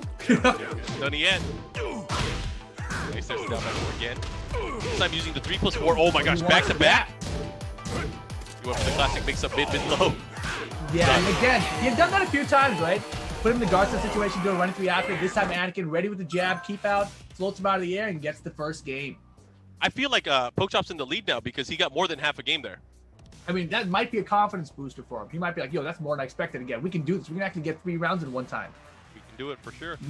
Either way, that was tough. You know, Anakin, you know, he was always just such a wall of, you know, spacing and defense when using Jack, and especially coming out with, you know, different timings for certain pokes and certain attacks. But with Paul, it's that same pressure, but you also have to worry about getting launched, getting hit by a death miss, getting hit by a crazy mix-up, and then, of course, throw game as well. Oh, man. Yeah, it's always interesting to me, like, when I think back to Tekken 5, right? Yeah. There's a player out in SoCal named Arario who's from Atlanta, and he always had a really sick Jack, but also a really sick Paul Phoenix. And I would look at Anakin like, wow, Anakin also has a really sick Jack and Paul Phoenix. And I don't know what it is about that region, you know, Atlanta, but they have the Jacks and the Paul Phoenixes there. Oh, and yeah. then you look at Joey Fury, Jack, and Paul Phoenix. Like, what is the correlation between these two characters and the players? I'm not sure, but it seems to be working. Sometimes you get a sip of that water in Atlanta and it changes you. It changes you as a Tekken player. Man, yeah, I mean, but like, what do you see between those characters that, you know, attracts a certain type of player? It's What's interesting your because I feel like because they're honed as a Jack player, obviously one of the hallmarks that we can say from a lot of these players is their defense is sound, right? True. They have amazing defense, amazing spacing, and that obviously will carry over to a character like Paul, who is another hard-hitting character. One of those characters where you believe in the mind game over your opponent. So I think it's a natural transition for these players like Joey Fury, players like Anakin, and of course players like Arario, who play at a high-octane pace, but don't necessarily get to express themselves as much as with a character like Jack. Makes sense. Anyways, we're going to go into the arena. Yeah, and every time I see the arena, I think of this Paul stage. I don't know why. It's always Paul stage to me, though. Oh, and he caught him out of the air there. Quarter circle back 4. Gets the screw, but he misses the combo there. Oh, doesn't matter. Has another opportunity. I think he was doing running 3 and got hit before he left the ground, I guess. That's what it looked like. Poke Chop has his work cut out for him. He's in range now. He can deal a lot of damage, but he's going to have to avoid this flurry of attacks from Anakin. Yeah, you see Anakin just keeping in place single jabs, and as soon as he whiffs, it's the back one is definitely whip punish. And it's not the back one, it's like a down for 2. It's going to be way worse than Poke Chop. Damn! I heard the crunch in his neck, and that was it. Back 3. Able to get the nice quick launch there. Paul got his knee up hella high. Nice second hit. Follow up. Nice board 1+2. Able to get the extra damage. Oof. Man. He's definitely swinging. He's trying to clip him there. Went for the quick back 1 attack. Again, that is like a 14-frame attack. Gets a follow-up as well. Yeah, I mean, minus 15 on block, but the attack is so fast, you don't expect to punish it. Shredder kicks will be enough damage with the combo. Anakin up 2 rounds straight here in game 2. Back 1 again, though. Into the follow-up Poke Chop. Starts to not strong. Here we go. We got to be careful. I thought that would have been a death miss there. On the whip especially. Poke Chop has messed up. He didn't get the real punish. He could have done a down forward 2 there. Oh, he was so good with that. Knowing his opponent's going to swing, and he's able to close it out here. Nice stuff. Poke Chop on the scoreboard again. I didn't think the combo was going to kill. My bad. Hey, this guy hits. He hurts. Not only is he a fake tall, he's pretty strong. Fake tall? Fake tall. Trailers only, baby. Yeah, he does. 1-2 jab into a down forward 2, and he caught him too. Holy crap! Oh no, he didn't go for it. He could have had the down forward 2 there. Nice wall standing 3. Denied. Okay, he's going for the wall carry, of course. Trying to keep him there. Oh, he hit him right out of it. Look, that might be it. Yeah, quick sidestep left from Anakin and a down 1-4 again. This guy's a genius. He's a genius. He's making it work. I mean, he pulled it out maybe in the least suspecting, but now that he's done it twice, I don't know if it'll work again. Who knows? You know what's really odd? I mean, Anakin has gotten a couple of really clutch sidesteps in here, but I haven't seen a single backboard 4 from Pokechop. Yeah. And a couple times on his approach, he's coming with low, so Anakin's been scouting those out with some low parries. But why not the backboard 4? Maybe we'll see them as the set goes on. I'm sure he's probably starting to put it together again. This is a longer set. This is not just a race to 2. So between both of the players, obviously, you know, they're feeling their opponents out. They're trying to see what is going to be effective here. Anakin obviously using that movement to his advantage. Will that, you know, kind of give a clue to Pokechop and how he's going to approach the matchup now? Because, you know, he probably knows for sure that he had key opportunities to get a launch in certain instances where he blocked attacks. But in the same token, again, leading off with the sidestep and what has been effective against him, things like the back forward 4, which track very well. Things like, you know, maybe utilizing down back 4 a little bit more other than the other low attacks. So who knows? Yeah, it's very difficult to say, right? Especially with a character who has such good defense like Anakin does. You know, what is the best course of action here? But right now, you know, the matches haven't been complete blowouts. You know, Pokechop was definitely a little concerned about it. You know, we heard it in his interview. But, you know, so far, it's not that terrible. He can actually still put something together here.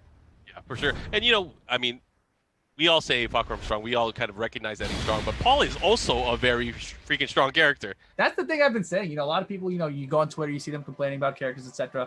But I'm like, do you really think that Paul cannot beat Fakram? Is that your real? Like, I always wonder about that because no one talks about Paul being that strong. Paul could beat everyone. He's the strongest in the universe. That's what I'm saying. He takes on aliens. Yeah, Yep. let's go. Round 1. He's the real star of Independence Day. Yeah. Infinite Azure, though. No, he used it right out the gate. He is letting it be known now. You are not getting anywhere. Oh, he ducked right away. I mean, that's the thing, though, right? Because Anakin has been, like, stopping his lows and low parries because he's been scouting out Pokechop approaching with lows. So backward 4 is a high, so it's a little bit risky to throw out against Anakin. Oh, yeah. I mean, that's the thing. It's so fast and maybe a bit hard to react to, maybe on reaction. This is going to hurt. That is going to kill. It's definitely going to kill. This time into the Rage Art. Take that time, gather your composure. In there. All right, that's 1 round to Pokechop. He does have the lead here in match number 3. However, will he be able to hold on to it? That is the big question here. I like the down 4 yeah. And the jab check there from Anakin as well. I think the power of the single jab has, again, always been underrated by a lot of people. And I think it's really the tool that really helps open up a lot of players. Uh-oh. Oh, what a block. Stand 3 is putting the work right now. Nice duck in the high. While stand 3 for the whiff punish. Whoa, what's he doing? That was interesting. Out even on Rage, life. though. Of course, he does have rage, yeah. Oh! He's going to go for the cheeky drive. The mix-up drive. No, plus 2 throw. He's dead. Wow, twist and shout. Not able to break the throw. 1 round apiece. Favorite throw in Tekken 4. Oh, is that really? It was. Okay, nice. He floats him out of the air. He gets a mini combo. Not able to get more damage out of it. Oh, again, okay. Standing at 3. I like it. And you know, you mentioned the single jab. Anakin that time with the 1-2 jab. So Pokechop just ducked and looking for the jab. Whip punish just both of them. That was awesome.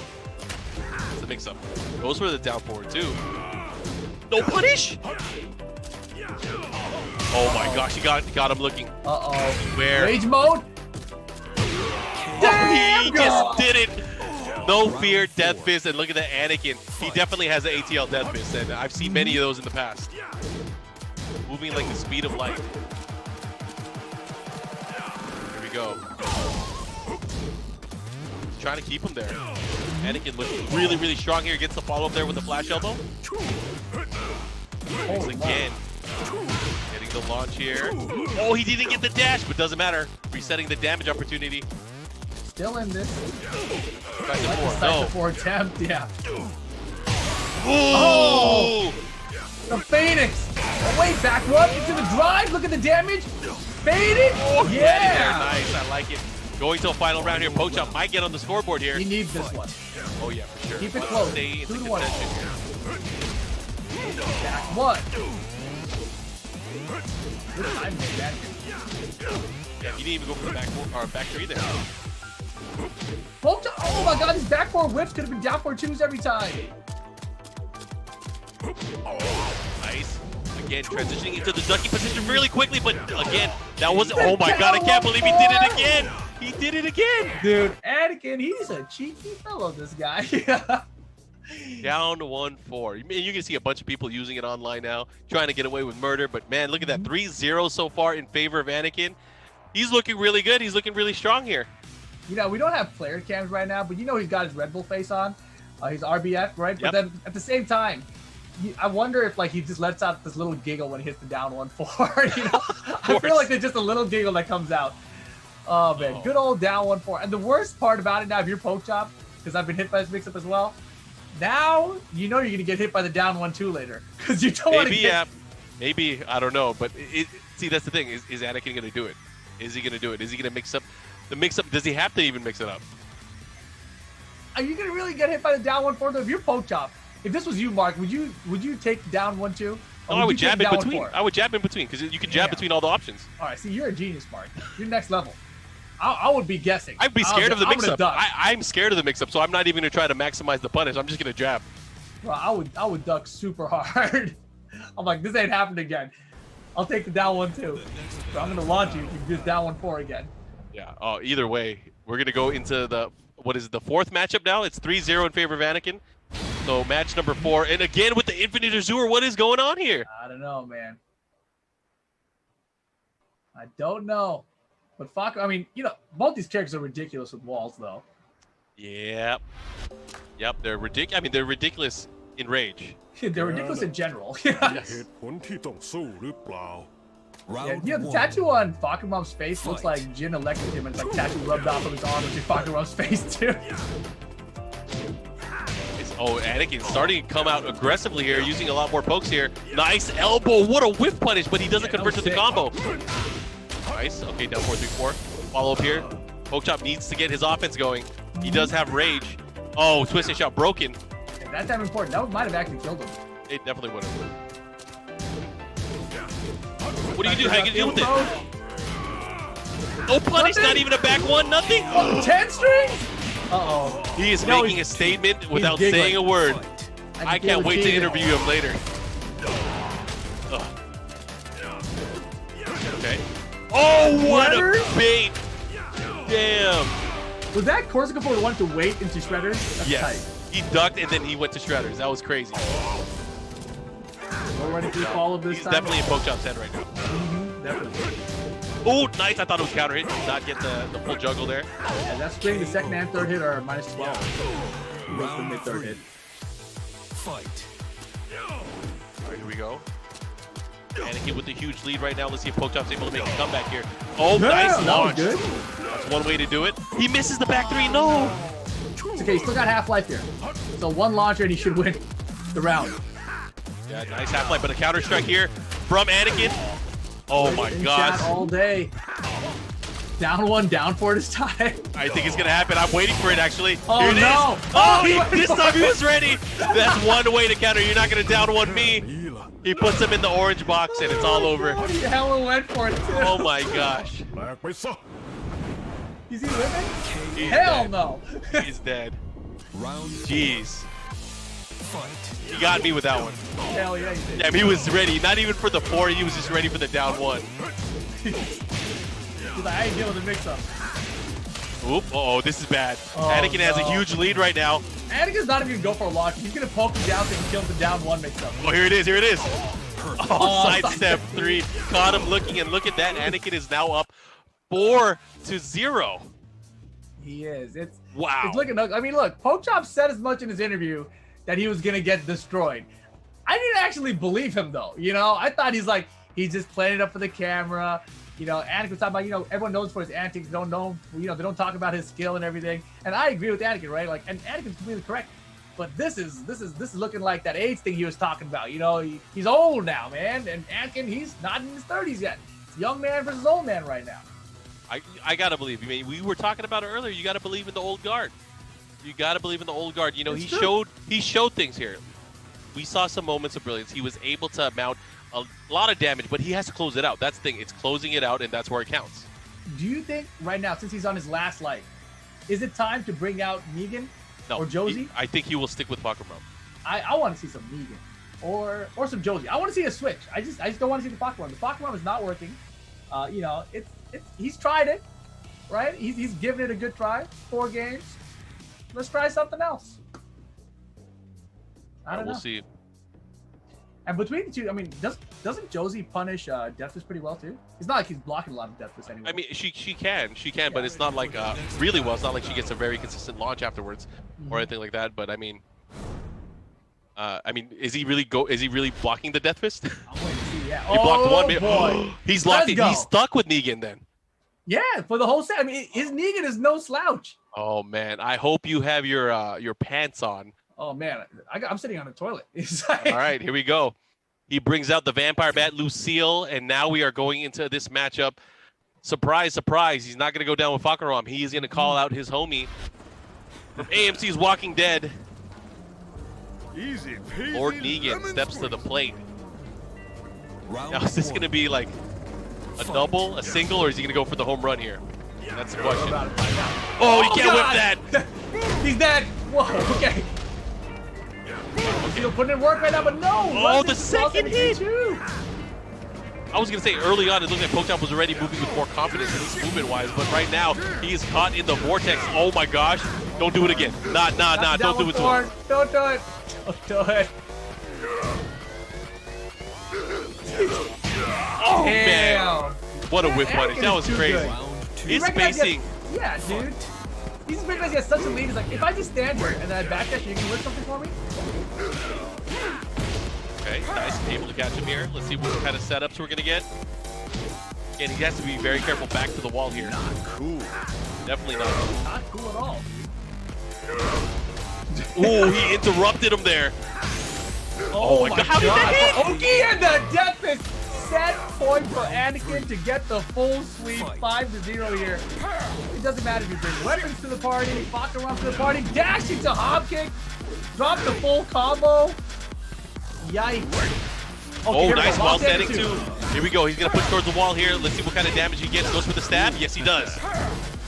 Intimidation is a factor.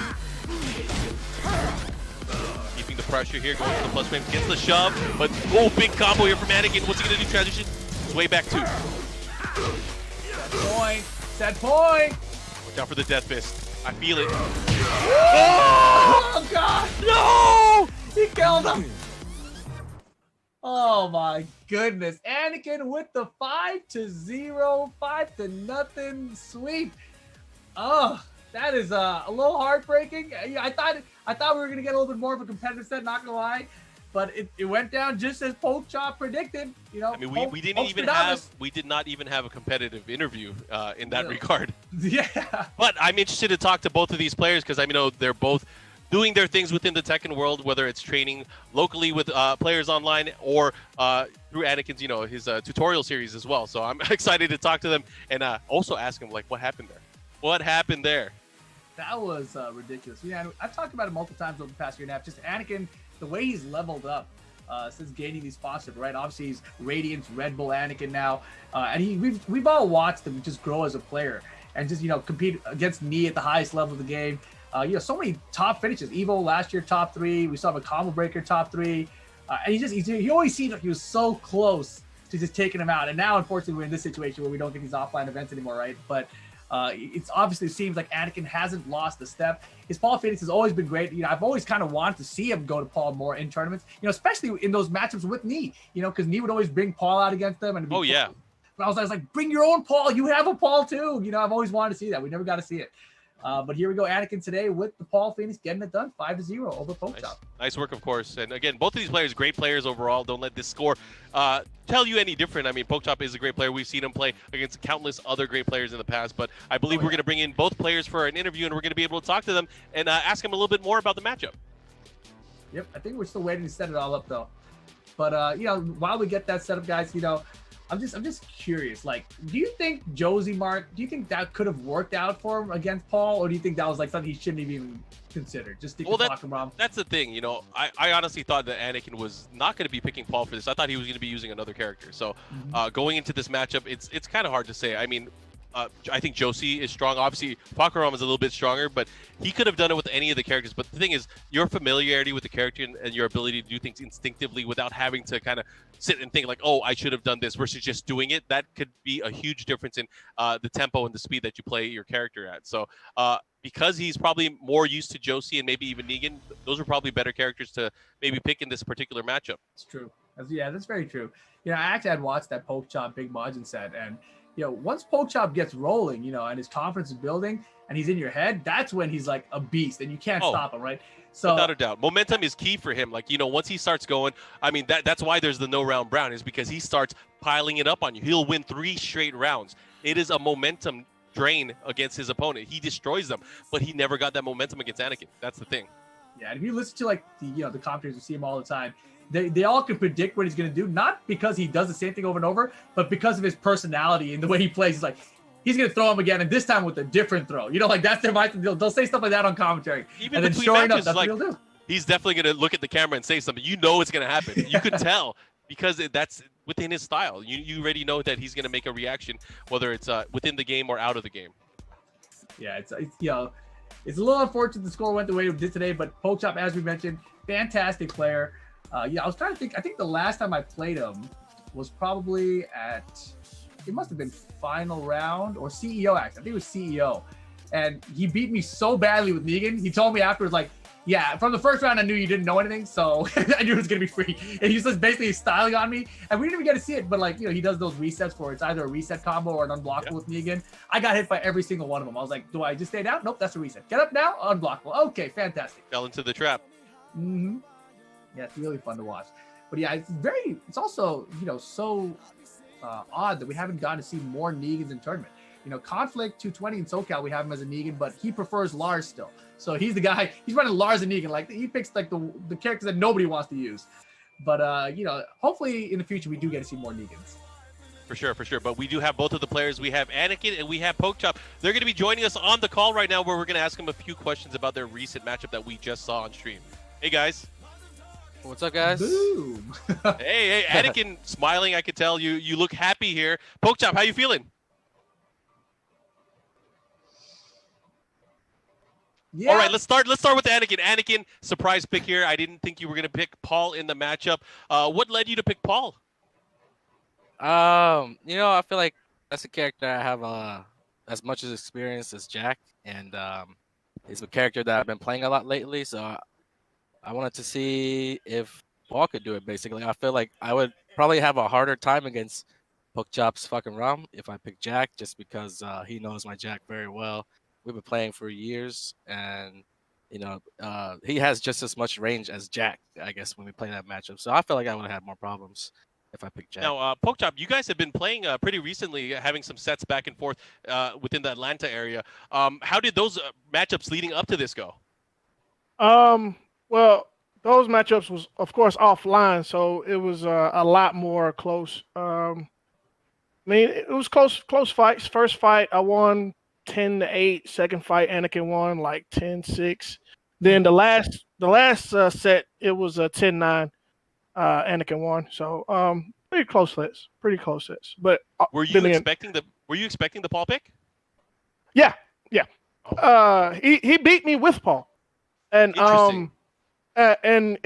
I believe Rum beats Jack because a lot of his ranged moves, like the machine gun punches, the back both punches. I think there's still back both punches or forward both punches, but Rum can punish those. So those key moves that he has to push characters away from him, Rum has the ability to punish those moves. So I feel like it is a bad matchup for Jack.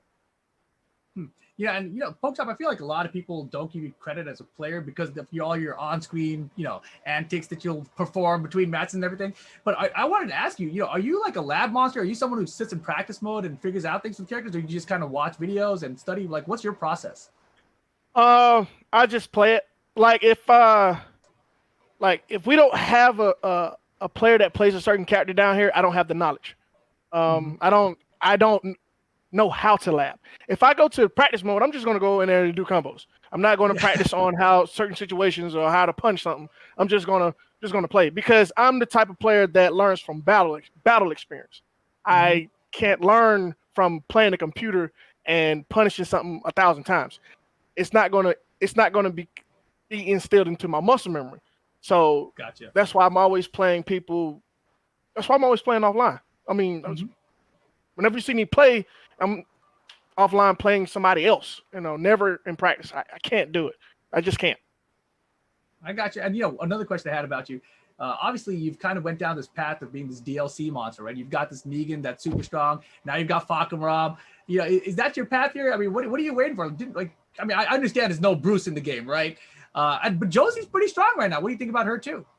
I never wanted to play Josie. I always wanted Muay Thai, and there was no Muay Thai characters in the game. So when Negan came out, I was like, wow, they brought out the Walking Dead character, and he legit is my favorite character on Walking Dead. So I'm not the type that goes and play characters because of the tiers. I go play characters that I like, and Negan was the character that I really wanted to get to play into to master. And even though he sucked, he still sucked.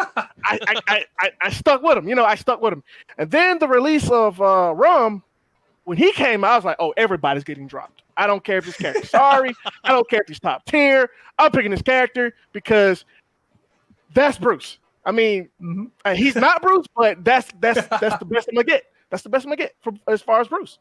But as far as Josie, I never liked playing her. I never liked playing her. Well, that's cool, man. I'm glad you have characters that you want to play now, at least. That's cool. And Anakin, back to you really quick. We mentioned in the past, I've just brought it up a second ago, where we've seen you use Jack and tournament all the time, especially against Knee, right? You get these matchups where you face Knee. It's always Jack versus Paul, and Knee ends up edging you out at the end. And I've always wondered, why didn't you try Paul against Knee in those situations? And obviously today you show that your Paul is still capable. Yeah, I think it all just comes down to how I'm feeling on that day.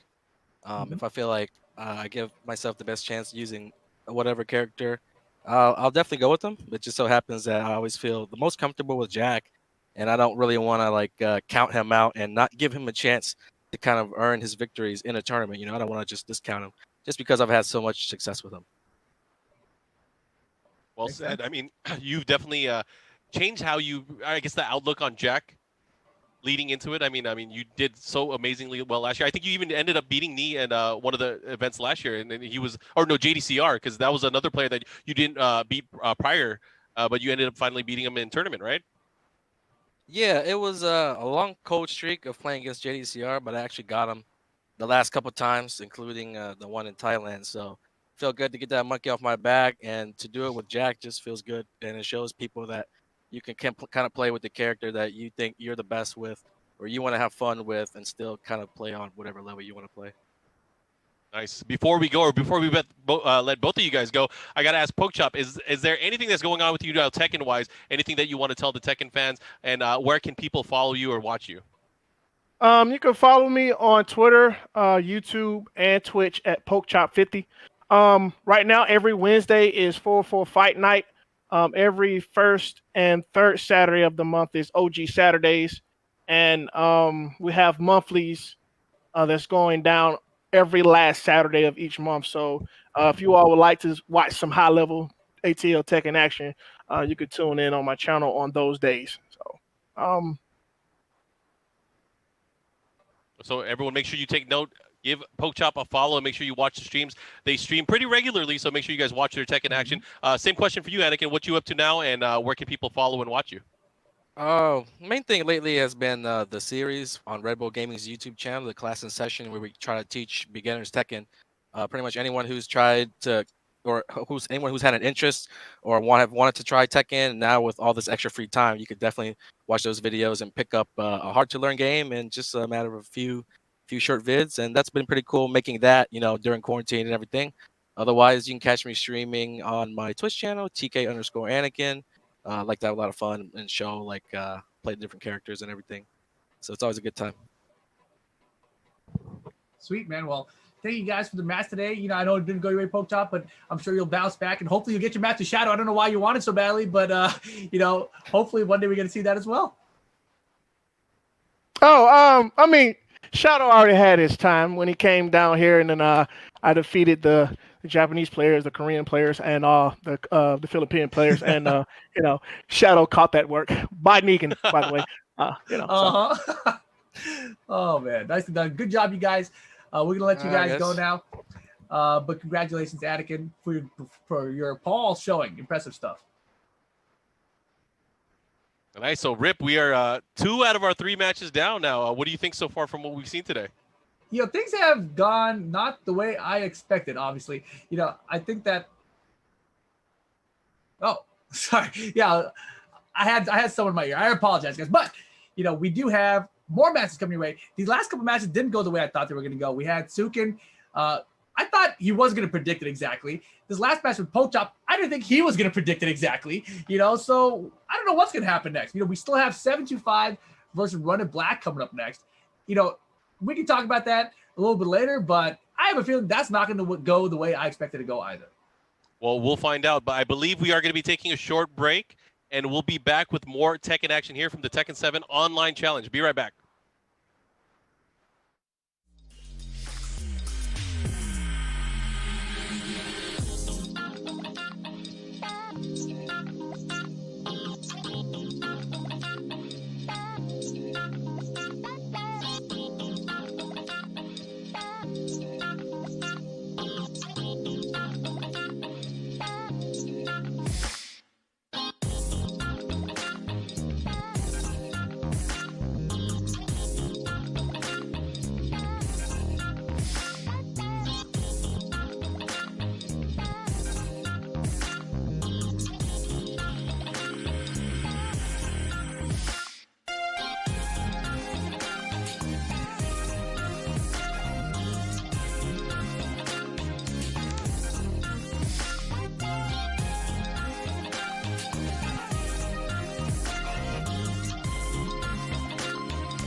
プレイステーション。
パスタ、ナイスパスタ。全力のこいつで打ち砕いてやる。この勝負は必ず勝つ。これが俺のスライダーシュートだ。君にゴールは許さない。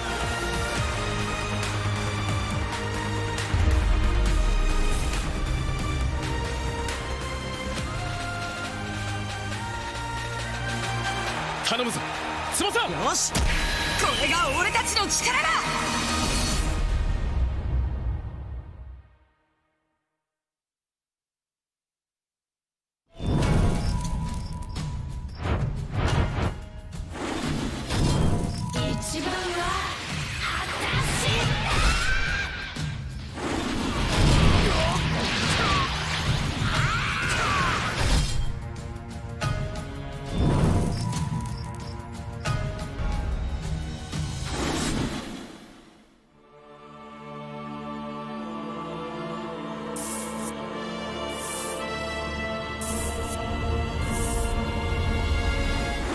耐えられるかな。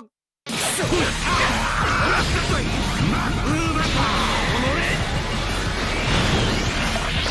丁上がり。イエーイ、ピースピース。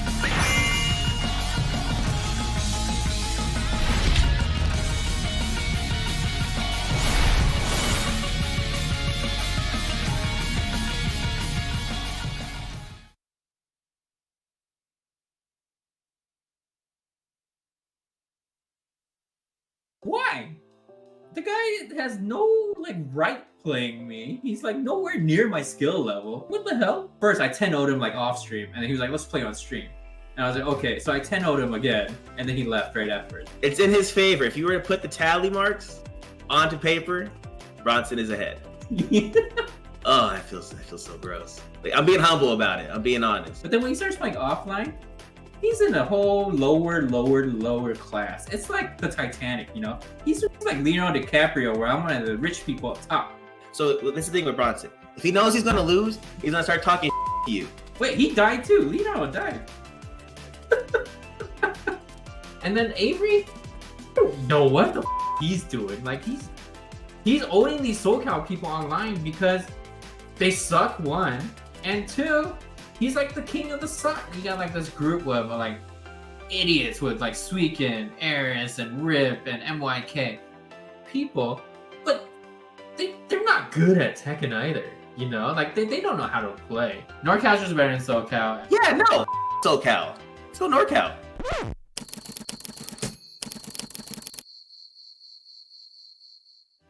With the baby and all the going on, and you know, honestly, I thought about it. Even without the baby, I wouldn't have played Avery anyways, just to save him from the embarrassment that would have happened and transpired.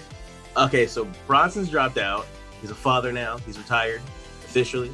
Some of you guys have watched me play Avery online, you know, last couple of weeks, where I just totally destroyed him. We played a few times on my stream. I wasn't even really paying attention when I was playing him, and he had coaching from Speed Kicks. He was a genius apparently, and he still couldn't beat me. If you guys want to see the score between me and Bronson, you can check it out over there in the VODs or see the clips he's posted.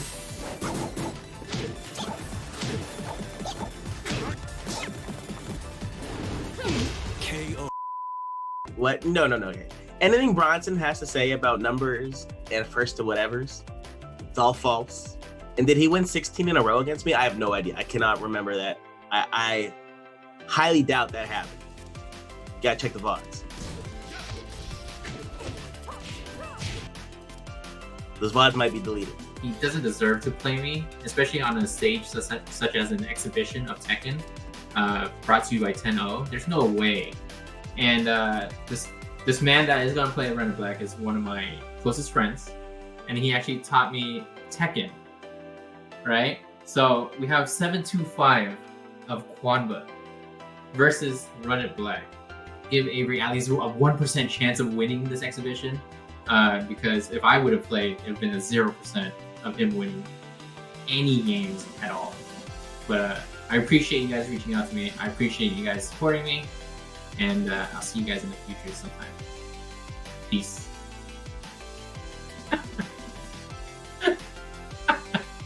Oh man, dude, I'm so tired.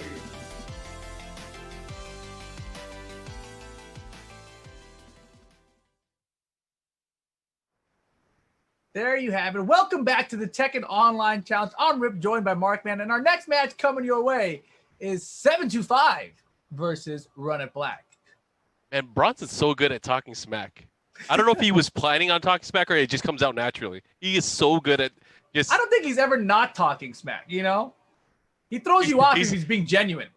It's like, what the hell? Did you mean that? I have no idea.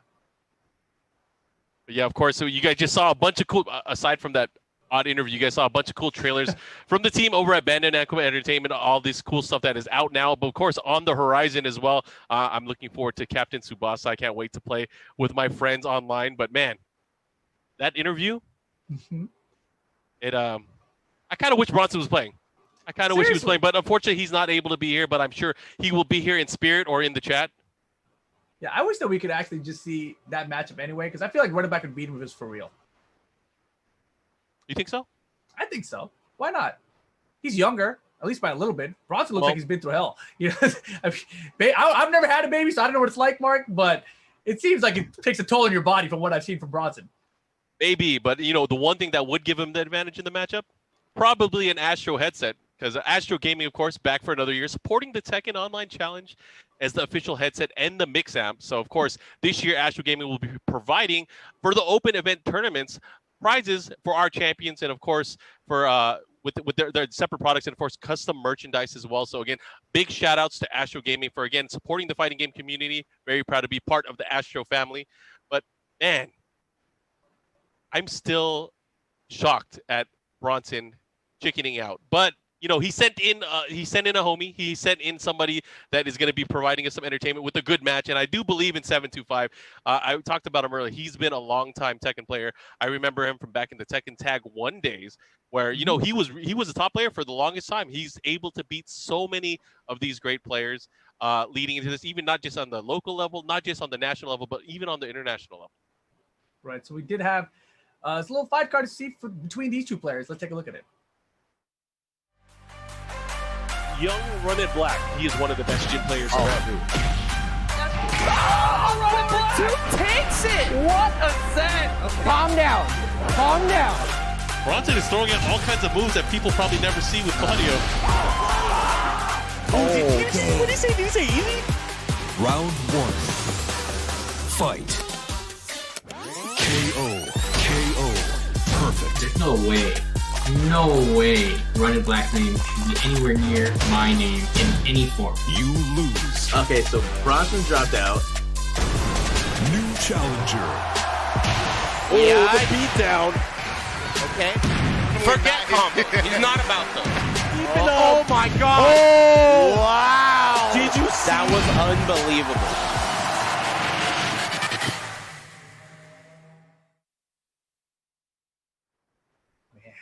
725. And here's the thing, 725, you know, this is supposed to be some kind of a NorCal, SoCal matchup, right? But the thing is, everybody likes 725. Nobody likes Run It Black. So, you know, it's really not a region battle.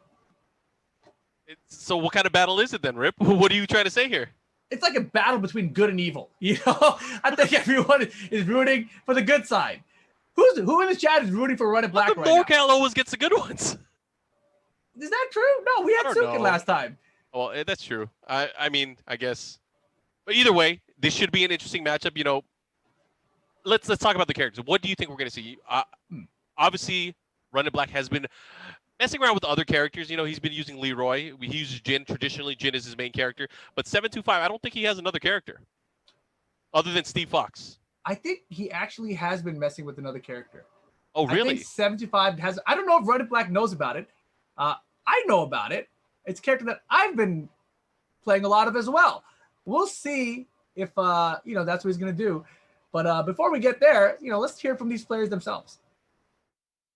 Let's get ready to rumble here, 725. Yeah, so I'm playing Andy now. 725 is the secret boss of Adark. Well, I usually beat him offline, like pretty badly. I'm probably gonna whoop Andy. You know how Bronson was gonna be like a close fight, maybe. It's gonna be a blow up. Sorry, Andy. Sorry. But online, I think he has the edge. I mean, he's won or placed in those Geico tournaments, the Bud Light tournaments. I'm the day I have to prep to fight 725 is the day I stop playing Tekken 7. Okay, let's be real. Okay, Andy's hella good, but I'm also hella bad. Actually, I think he's better than me, but I don't know why he loses to me. I kind of feel like that about a lot of people. So when you have hella good versus hella bad, the hella bad player is going to win. Like, they're better with execution, combos, knowing like the stage environment. I'm not really sure why I win against a lot of people. So there's no reason for me to prep, because if I were to prep, that would make me like only bad. I don't know why, but I've noticed sometimes he'll do like strings that are like canned strings, and you know there's a low in them. And being bad for someone that's hella good is hella not good. But he just does it anyways. I don't know if he's trying to troll or he just thinks like it's a last-ditch desperation effort or something. I think it's pretty even, maybe more so in my favor, but I'll go with even. We've only played each other offline and outside of tournament. We've never had the chance to fight each other within tournament, I think. But I won most of those matches. The last time I played Andy was at Bronson's house for NorCal Strong Style. Or no, sorry, NorCal Regionals, actually. And then I fought Andy a few times online. I ran into him. He was playing like I think Josie or something like that, and I had the best of him. Dude, Andy's old, man. He can't break throws. Andy's gonna kill me, man. 7-2. Run it black. 4-7.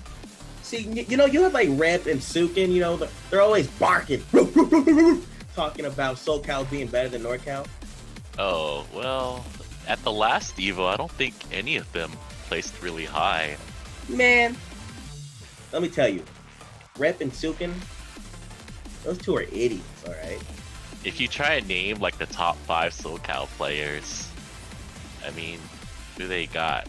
Andy's pretty good though. He beat Kudons. He got 9th at Evo, just like me. 9th place boys. I mean, ours are pretty easy to name. They look up to like NorCal for some reason as like these giant saints. It's really just Jimmy and Bronson. They achieved higher results than SoCal too, so I think that really speaks for itself.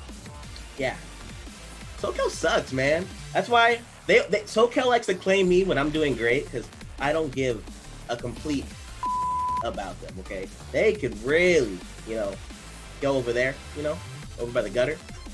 I'm just chilling, So NorCal all the way. I'm playing for SDT, all right. I work for Markman.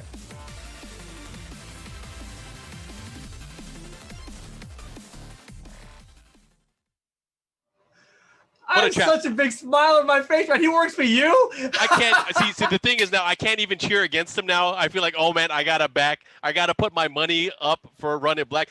I played into his trap card there. I can't believe that. I'd never seen that interview till now.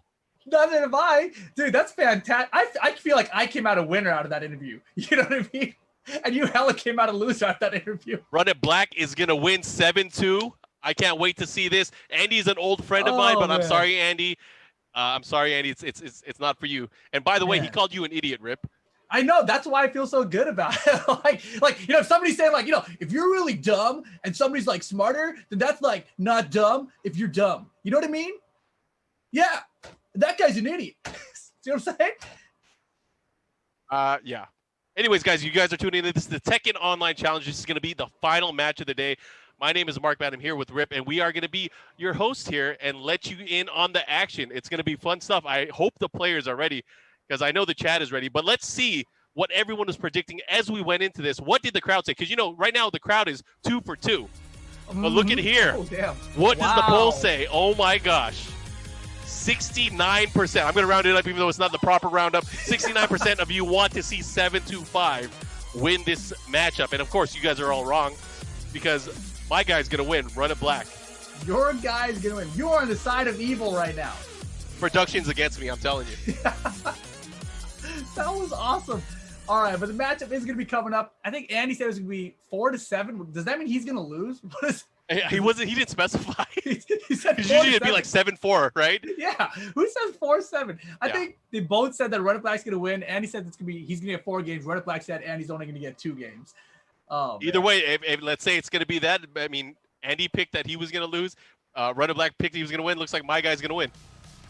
Yeah, I guess your guy might. And, this is a different set than the last ones we've had earlier today. This one is a 1-7, of course, as you heard from the scores predicted there. Not 1-5s like we had earlier. So it's a little bit of a longer set. And with these players in a longer set, I don't really know who's at favorites. I can tell you, I've played Andy in a long set. He's pretty good in a long set. He knows what he's doing. Oh, yeah. Sometimes, it's the old man reflex. Sometimes it takes a while to be able to oh, that's what the kids are doing nowadays, or that's the new stuff. I got to adjust to it.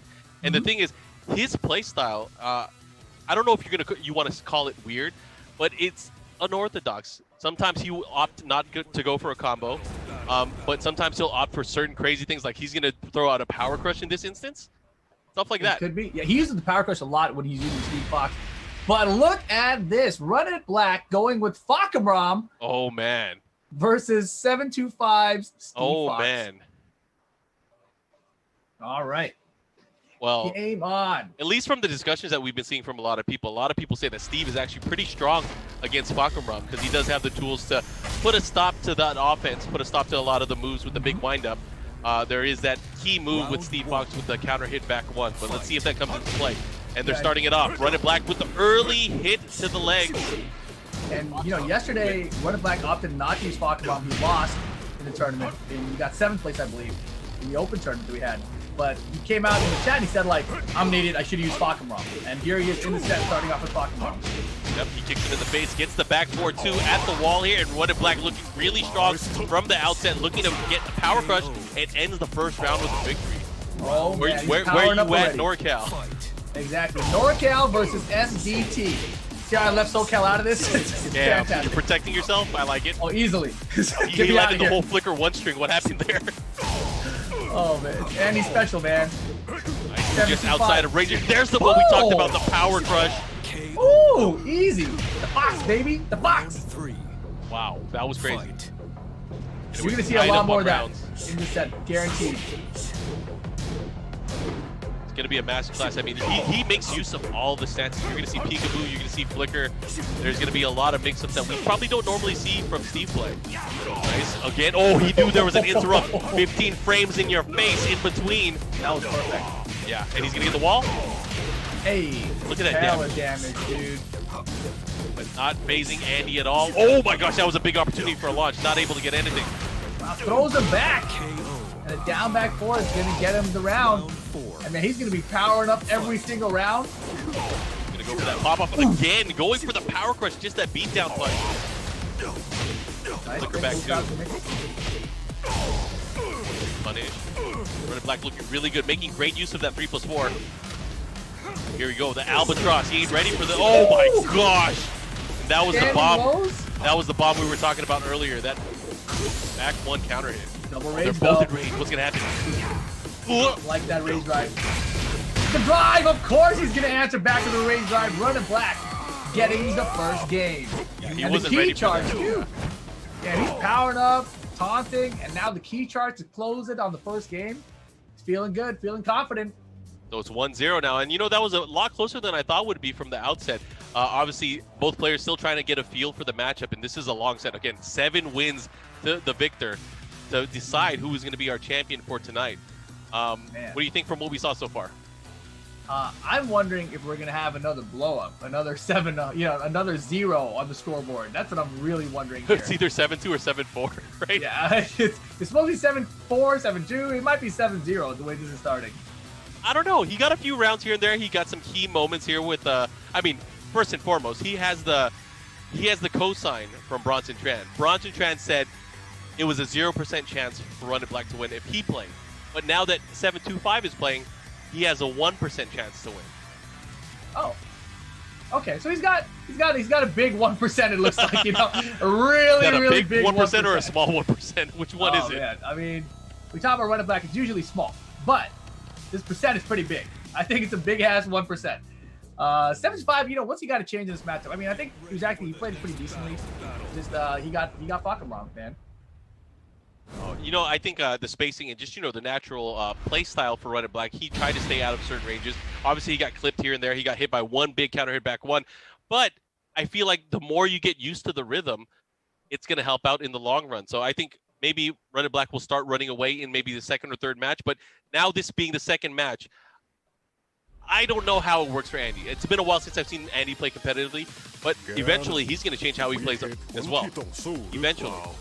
Round 1. Let's see that old engine. Fight. Fired up. He was so ready for that. He just does it all day long.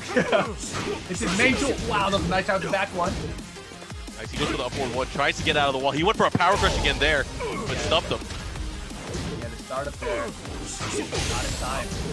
Just patience and whip on power crush. All day. He landed that twice already in the opening round, so he's starting to find that rhythm where he can actually use that tactic in the matchup. Yeah, look at this clean back at the Black though. Yeah, look at that clean launcher. Oh man. Damn, as soon as you compliment him, makes you look bad.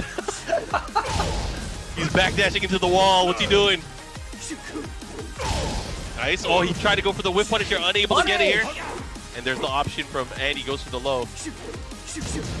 Nice, he's looking really good here in match number 2 so far. What was the punish there? 10 count throw. Good night. Good night, Red and Black. 2 rounds now for 725. 725 looking to tie it up here. He was just warming up the first game. Warming up what though? Warming up his ass beat is about to get Red and Black. Oh no, not like this. I mean, I didn't even know he worked for me. I don't want to fire him on the same day. Oh, here we go. Back one. Goes for it. Unable to get it. The mixes are starting to come out. Albatross. The Albatross is a bait. He's going to sometimes throw out that Albatross and then go straight into flicker back two. You got to be careful. Damn. What is Running Back trying to do? Maybe he's trying to counter. Oh, he got him. This is big. It's going to do a ton of damage. Is he going to go downstairs? Will he have the ability to? Oh my god. He's drive two. Look at the damage! Ouch! What a comeback. Yeah, it was definitely fair. I mean, it's a wall combo. You guess wrong at the wall and you're done. It was a little bit more than that. It was like 5 more combos. Boom! Oh, how did it miss? We can set up for this. Reset, Or that. the good old US of A. Huh? And he, with the mix-up, starting to utilize it. Oh, he gets kicked in the face. Here's your trouble. Oh, he missed the combo. Here close it out here. Wait. All right, puts the brakes on. I like that bait. He wanted to get that one too. Oh, he went for the drive that time. Wow, the range! I wonder if he did a weave or something into it.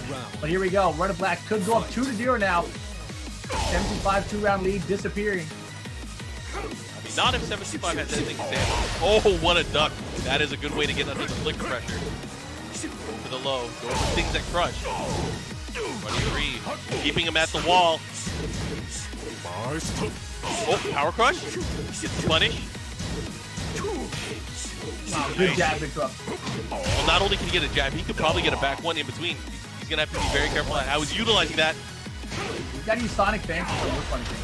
Oh my gosh. Beat down. Goes for the rocket launcher, keeping him at the wall here. Fully charged. Good defense. 7-2-5. Watch the wall bounce here. Top of the weight, very close. Oh, he caught him out of it. Let's go. 7-2-5 on the board. Now all We're tied up one apiece. Come on, Running Black. Don't make me look bad here. Don't make me look bad. That I wasn't going to cheer in this matchup. But you brought it out of me. The 1%, it's starting to look a little bit smaller. You know? Starting to look a little bit smaller. That's how you know it's good. Bronson talked all that shit, but he's not even in the chat to cheer on his homie. He's like, and he's got it. He's like, I don't even need to watch. I don't even need to see this. Oh my gosh. Damn, so Red and Black losing with Fakamram early. I thought he was going to get a couple more games in, honestly, before Andy got on the board. But Andy adapted very quickly there. You know, he really pulled back. I think the first game he was a little bit too aggressive. Second game, we saw a lot more patience out of him. And Steve Fox, once he has the life lead and once he's patient with it, it's so hard to get in and break it down, right? Oh, yeah. So, and, you know, he's one of those players with Steve where he doesn't really leave himself too open. He has an understanding of his stance, his transitions, and his spacing. And I think that was evidenced by his use of, you know, counter hit back one, flicker back two, and just overall just using the stance in general just to kind of outspace his opponent. Oh, yeah, without a doubt. And, you know, another thing about Andy's playstyle, or just Steve in general, you know, if you have the life lead on Steve Fox, it's very hard for Steve Fox to bring that life lead back, right? We talked about this yesterday. You know, he doesn't have the best lows. His low pokes like down two don't do a lot of damage. The Albatross down two or the down back two, they're a little bit slower. Yeah. And he doesn't have the best launchers either. He definitely doesn't have the quickest launchers, I should say. Exactly. So, you know, as long as you get the early life lead against him, but look at this, man. Uh-oh. You're on the side of evil, Mark. You're on the side of evil. Fakamram and now Leroy for Running Black. 75 sticking it out with Steve Fox because he won. Hey man, someone has to do it. Somebody has to do it. These characters are there for a reason, and Running Black is definitely running it back to the dark side. Here we go, Leroy versus Steve. Low parry to start it off. Get out of here. Oh, we got combos. No, 7-2-5. Damn. We got some combos. That was not optimal, right? That was a good parry though. You know, he waited for the 1-1-2, all three hits before doing the follow-up. Yep. Nicely done by Running Black there. Running Black's gonna have to be very careful here because if he's going for those parries and he tries to transition, Steve has a few tricks, especially with the built-in low, that can kind of beat out a lot of the options here. He might get launched for it, so he's gonna have to be careful. I'm sure 725 knows a lot of the tricks that Steve has with Leroy. Tiny punish. Doesn't get the wall spread. Down by Future's gonna connect though. No beat down. Try to catch off him. the wall. Oh my god, he baited him! He baited him big time for that rage art. Baited! 7-2-5. Nice rage art. Oh my Gets the god. first round and the lead now. I wasn't ready for that. No, I'm telling you, Red and Black really wasn't ready for that.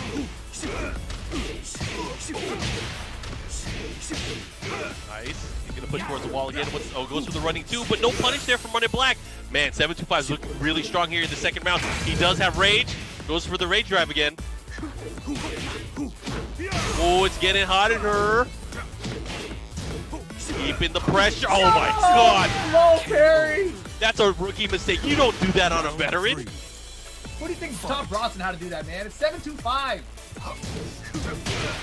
Oh, again. Flush.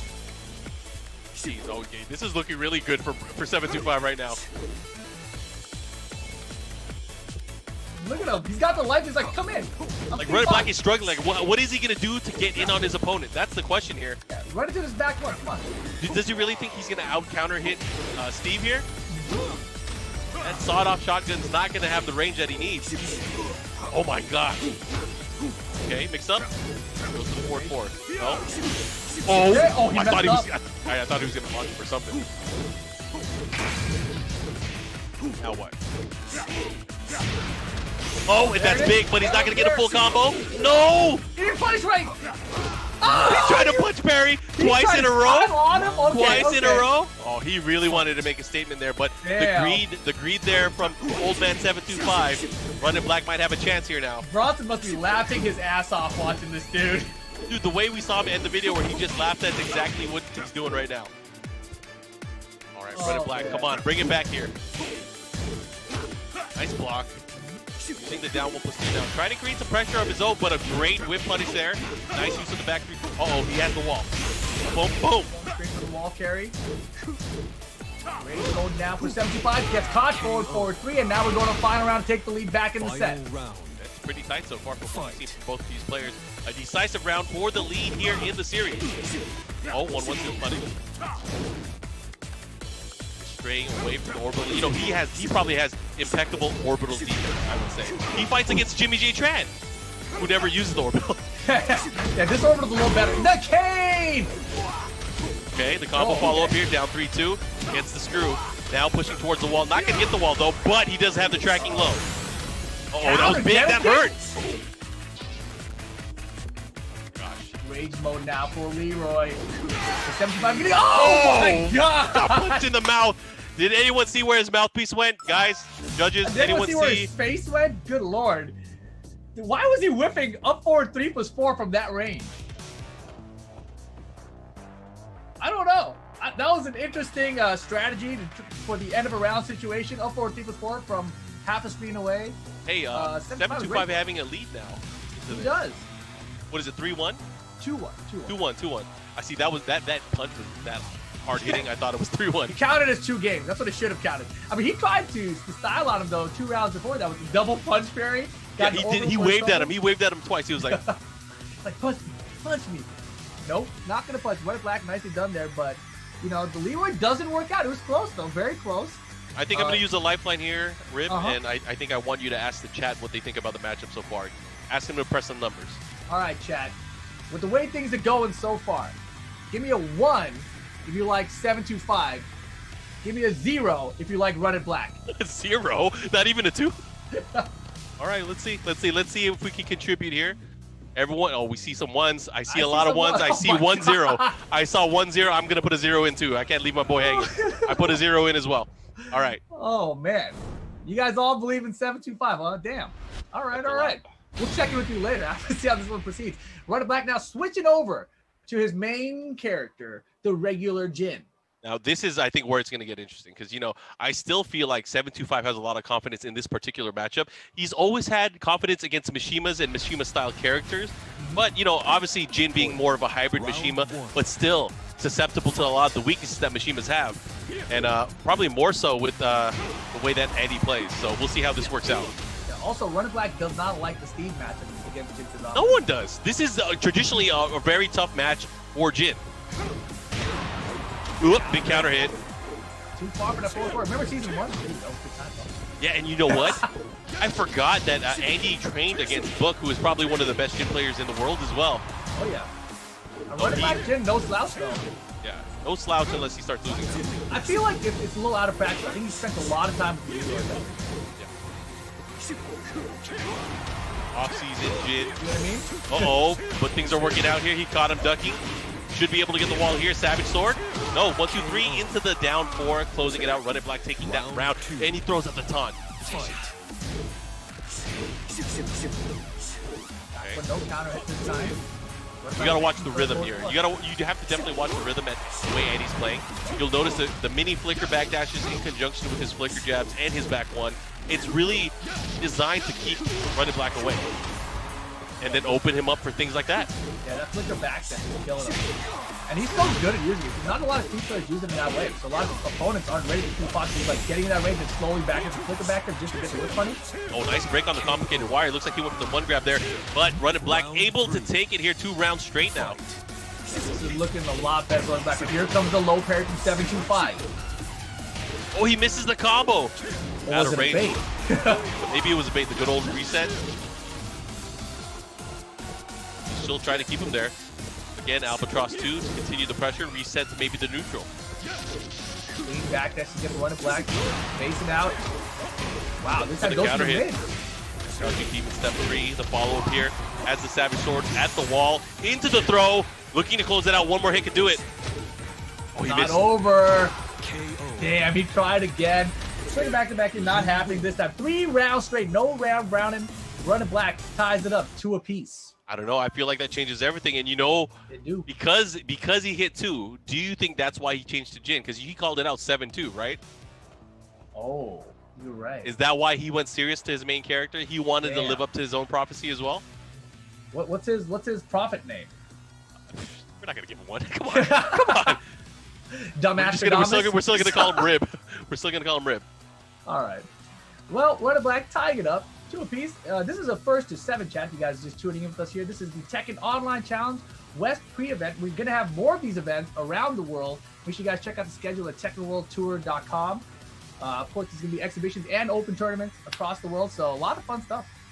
Yeah, of course, lots of love to everybody that's, entered yesterday's tournament as well. We had about 100 people that entered. Our champion coming out of the tournament was Speed Kicks, and then he had a nice set with our final boss, Suiken. And of course, Suiken also playing in today's exhibition where he ended up winning against Peeling, and then we had another match with Anakin and Pokechop. Anakin ended up winning that 5-0, and now we are in our final match. Of course, to our sponsors, Astro Gaming, and everyone over at Bandai Namco Entertainment from the esports side, and of course, to Tenno on the production side. We thank you guys for, being part of the event, and also all the Tekken fans that are out there. We still see you in the chat, so I hope you guys are looking forward to the rest of this matchup. We are going back in, and you know what? Surprise, he is not switching from Steve, but I don't think we will see a switch from Steve throughout the entire set. Yeah, I don't think we will either, but you never know. If it's getting real ugly, maybe he'll have to switch characters. But we'll see. Duomo de Sirio for the next one. This is to take the lead in the set. Long set, of course, 1st to 7 here. This is the tiebreaker right now. Early tiebreaker. Facing out immediately. And Run It Black, I should say, 75 really looks like he's having issues with his Jin magic, right? Forward fours have caused him a lot of trouble. He hasn't really dealt with it. You don't really see him sidestepping away from it. Punishment from Run It Black is fantastic. He trains with Abum down San Diego. He's played a lot against MLK, so he has tons of speed experience, even from Speed Kicks.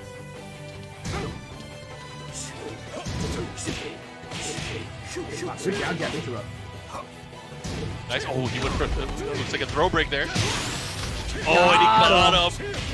Threading the needle there with that hook fist. He's looking to close it out. He is going to get it here. Savage Axe to end it. Round 2. Fight. Man, Run It Black is turning it up right now. Oh, he wasn't ready. Full straight. He always seems to get hit by that. It's not the first time in the set that he's gotten hit by the full straight. And look at the life lead just out of nowhere. Andy with a huge life lead here, working on a perfect. No ducks. Yeah, Andy's playing very linear here, right? Like you don't see the side step. So the forward floor is just becoming a bigger and bigger problem. I wouldn't count him out. Maybe he's saving it for later. Maybe he's trying to do the long play where he's baiting him to make more use of that in a taunt. Really? The taunt? The taunt was tight. I love that taunt. One of my favorite taunts in the game. Oh, that might as well be a taunt. That was a huge back one counter hit. Nope, he doesn't get the combo. He was going for it. A little bit too low on the wall there. Here we go. Nice hit there from Run It Black. Keeping him at the wall. Nice again with the Hell Sweep. Goes for the Demon Corpse Thrust. Not able to get anything. That's going to whiff. That's going to whiff. Oh my gosh. The right read, but the wrong move to do it against. Run It Black tried. His rage guard with Jin is high though. Steve Fox is also high.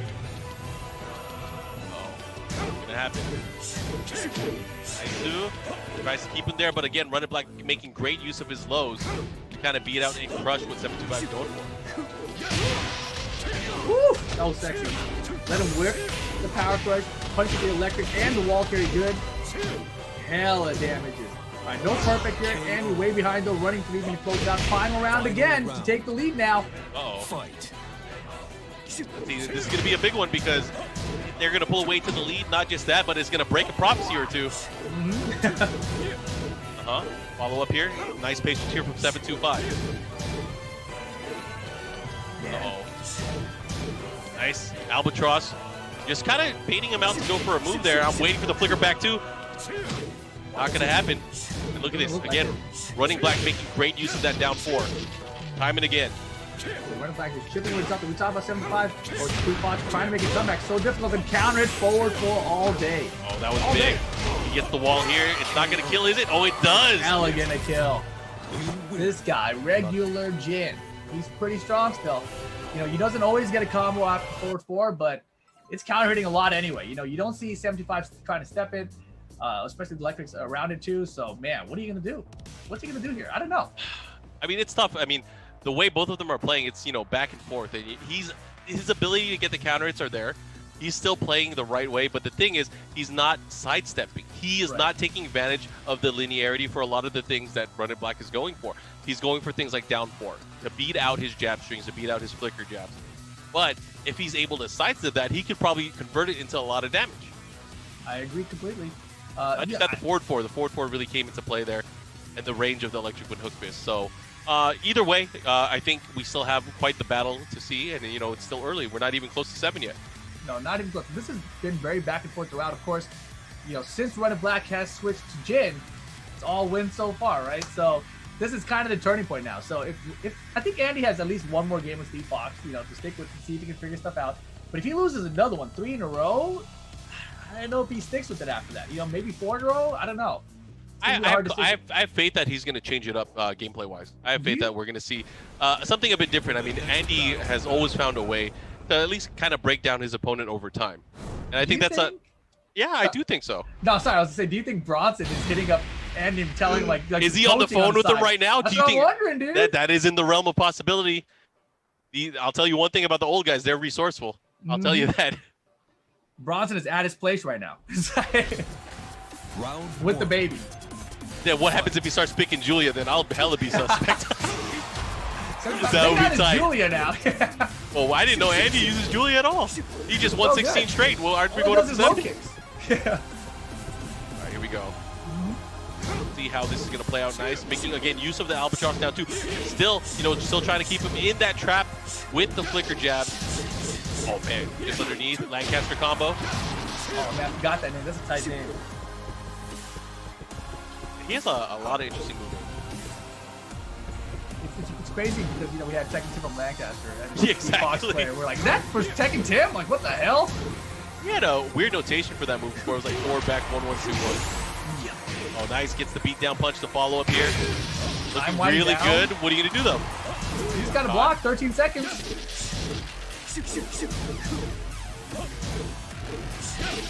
What the? Oh, he's looking to close it out. He's got no rage. It's over. This round's done. 7-2-5, gonna get it. Tauntaun. Yeah. Round 2. Fight. 6-5-4 staying alive here. Nice counter hit set up there with the shoulder check into the launch. And he's gonna get the wall. No, he's gonna go for the mix up. Normal throw. Don't get off. Nice. Look at the way he's breaking him down offensively, keeping the pressure by the wall, using the mix of both Peekaboo and also Flicker. Now starting to run away again. Double Albatross is coming out. Albatross down 2's coming out. Running back is just watching these Albatross spins. Oh man, he's lucky this isn't 5.0. Right? And that's the thing, a lot of Steve players don't really use Albatross much anymore, I feel like. No, especially the second one.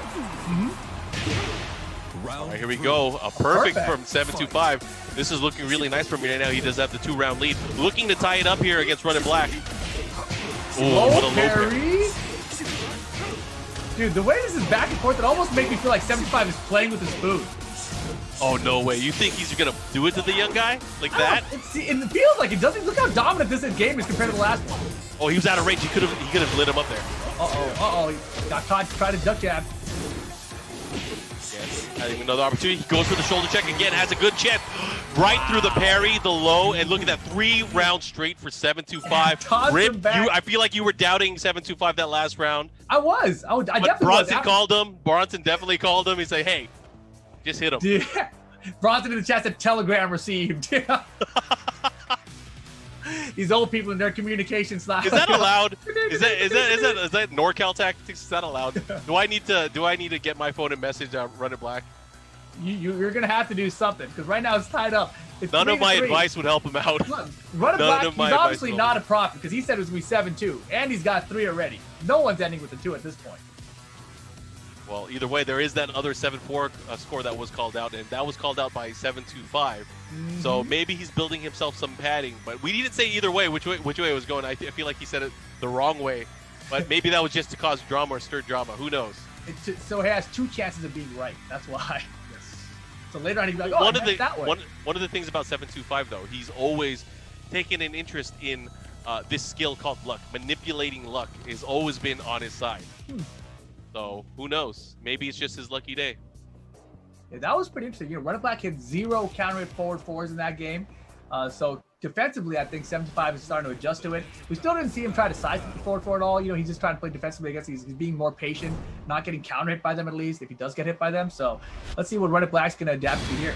It could be the long play. I mean, you got to think about it too. You want to put your opponent into a comfort zone, which is not really a comfort zone. Maybe it's a trap. Maybe it's something that you can take advantage of towards the end. And it's by then you're like, oh my gosh, he baited me into doing this the whole time.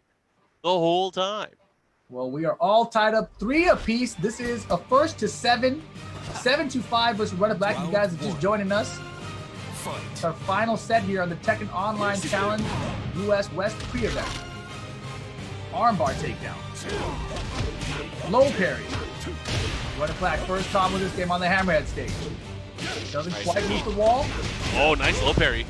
Keeps him at the wall though. Not too much damage. Complicated wire throw. That's a 1 break. Yeah, up forward 2. Ooh.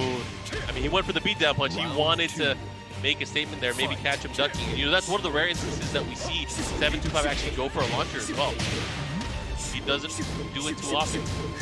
That drop in the combo there had the low parry though. Continuing with the pressure onward. Probably could have jabbed in between that string. Not able to do it. Alright, fist whip. Oh, he wasn't ready. Second hit. Yeah, second hits have been catching Run It Black a lot. Second hits or just end of strings in general. I feel like it's probably not what he's used to. It's unorthodox. Oh yeah. Again, the throws are starting to prove to be effective here in the matchup. Run It Black looking to take the lead once again. But 7-5. Called him out on it too, right? In the interview, he said he can't break throws. Yeah. Now you see him throwing them. Definitely said it. I think that's a misnomer, by the way. I definitely think 725 can break throws. He just has to focus. And he's keeping him at the wall. Almost at the wall splat there. Oh, there's the flicker back too. We haven't seen that in a few games.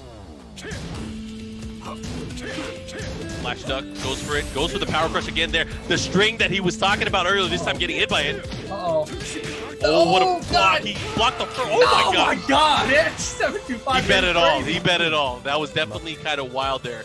This set is crazy, dude. 3-0 one way, 3-0 the other way, 3-0 back this way. Man, Run It Black taking the lead 4-3. That is something else. Yeah, that definitely not the fastest move in his arsenal, but he still threw it out there, right?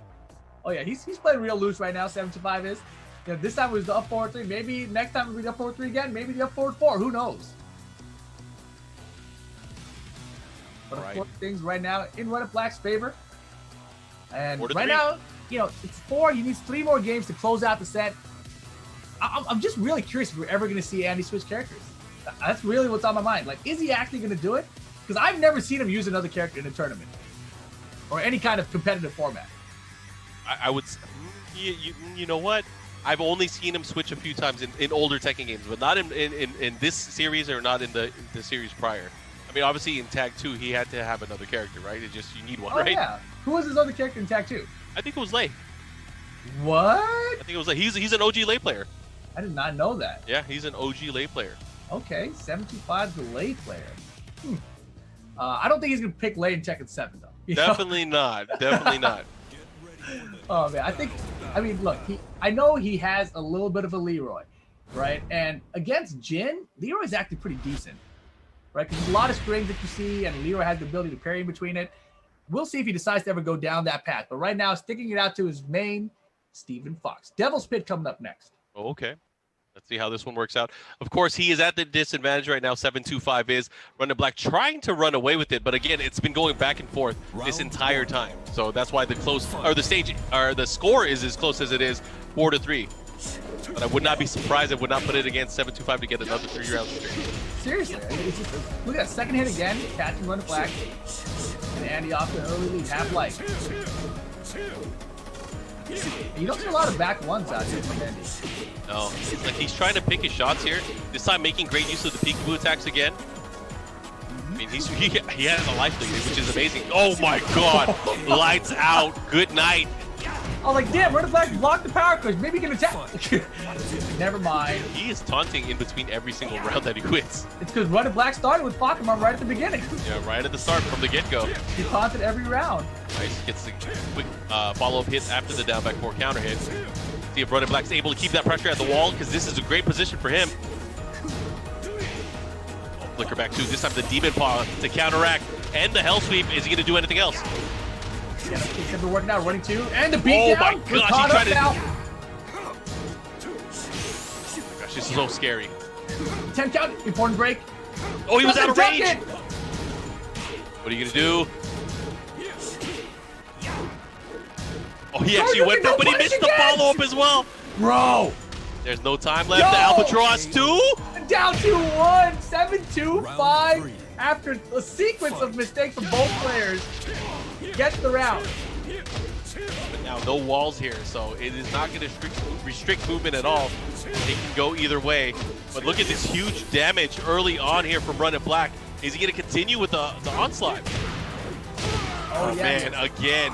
It's really showed, and I'm starting to think here, Andy's, I guess his perseverance and his ability to not sidestep those certain attacks, it's really starting to take its toll now.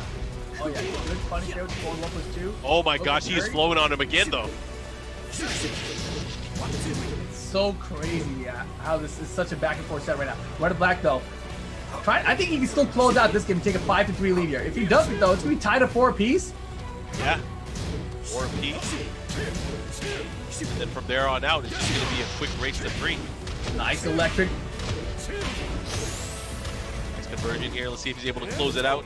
Clean his plate. Goes for the Demon Corpse Thrust. Oh my gosh, the whip punish. Double range. Got him. He caught him. Final round, game 8. Oh my gosh, he was ready. Locked and loaded.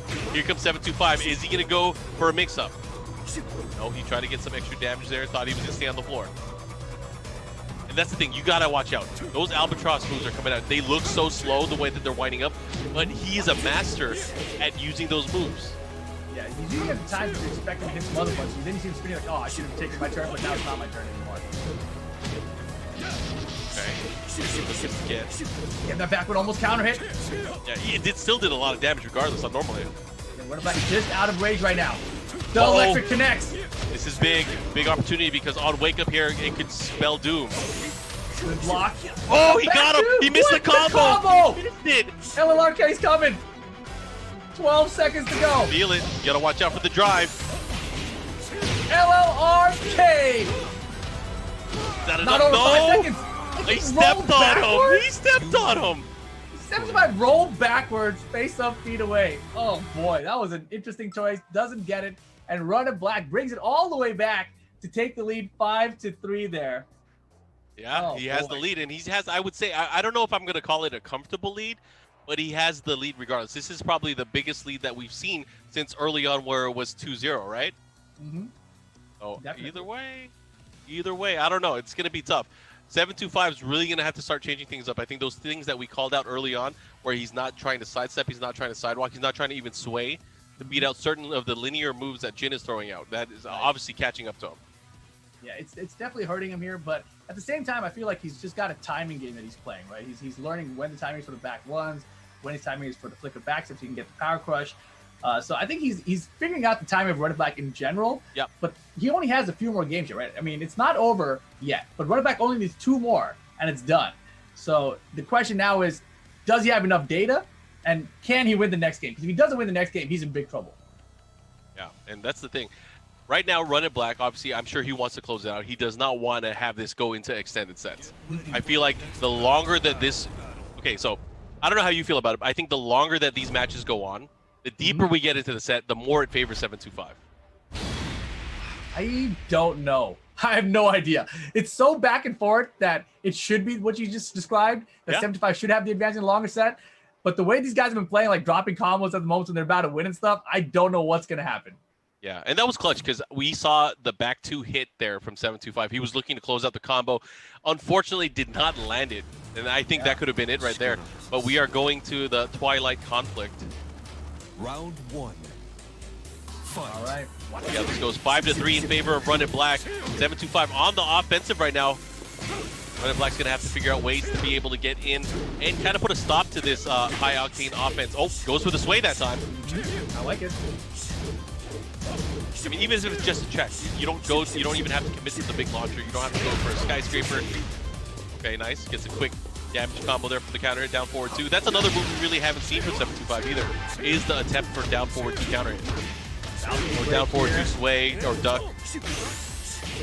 Doesn't go for the balcony, but kicks the wall. Oh, is that gonna hit? Caught. It's hella gonna hit. I don't know if he could have duck canceled after that, but man, this is gonna hurt. Oh my God, is it gonna hurt? Yeah, he He's definitely dead. took his head off with that one, and that's gotta have to. I mean, that's gonna have to leave a mark for sure, because you know he can't get too careless now towards the end of the round. It's gonna make him hesitate. All right, the rush here, what's gonna happen? Ooh, he just went in there, gets the grab. Follow here. What's he gonna do on wake up? Doesn't work now, right now. Counter hit back 1 for 725. Wow. Running 2 for Oki into the beatdown punch. He's got a big lead now. Oh, the down one's gonna go underneath here. Punish. Oh, he should have been walked into 1-2. He would have killed him. No way. What's gonna happen here? Don't tell me he's gonna throw this away. Dude, he might. LLRK. Oh, but the wall's gonna mess him up. Damn. He got hella lucky. He got super lucky. Focus in, man. But again, These rounds. Andy is a lucky guy. Luck is skill for Right. him. Luck is skill. Okay. Keeping that composure. Again, dealing a lot with that 4-4. Run It Black is really starting to utilize it in the matchup here. And Andy keeps kind of back one after 4-4, but you know, Run Black not even hitting the button. Not even going for it. Again, another grab here, which he calls his weakness. Let's see what happens. Nice clean round there from Run It Black. Run It Black looking to go up here. 6-3. If he can win this single round here, he'll be able to do so. LLRK. Run It Black to the wall now. Pressure. Got him to do a get up kick. Wall down combo. Resplat. Hella damage. 75's in trouble. Right, keeping him at the wall here. Let's see what he goes for. Goes for the albatross. Back to 1. Able to stuff whatever offense he was trying to throw out there. Run It Black now up 6-3. And he is now in a position where he can win the entire set with 1 more game. Yeah, it's really not been good for 75 since the Jin came out. Yeah, I think 75 has gotten 1 game, right? Just 1 game against the Jin, and then I think Run It Black has gotten 4 games with the Jin. Yeah. So it's like a 4-1 score with this character matchup so far. And the way things are going, I don't know if any character switch is going to help Andy here. You know, I feel like Run It Black just has the timing on him. And, you know, the defense, he knows what he needs to do to break down 75's defense. He's not falling for the power crush. He's not falling for the back ones. It's a very uphill battle here for 725. Oh yeah, definitely. I mean, you got to consider here. He can't lose any more games. It's over if he does.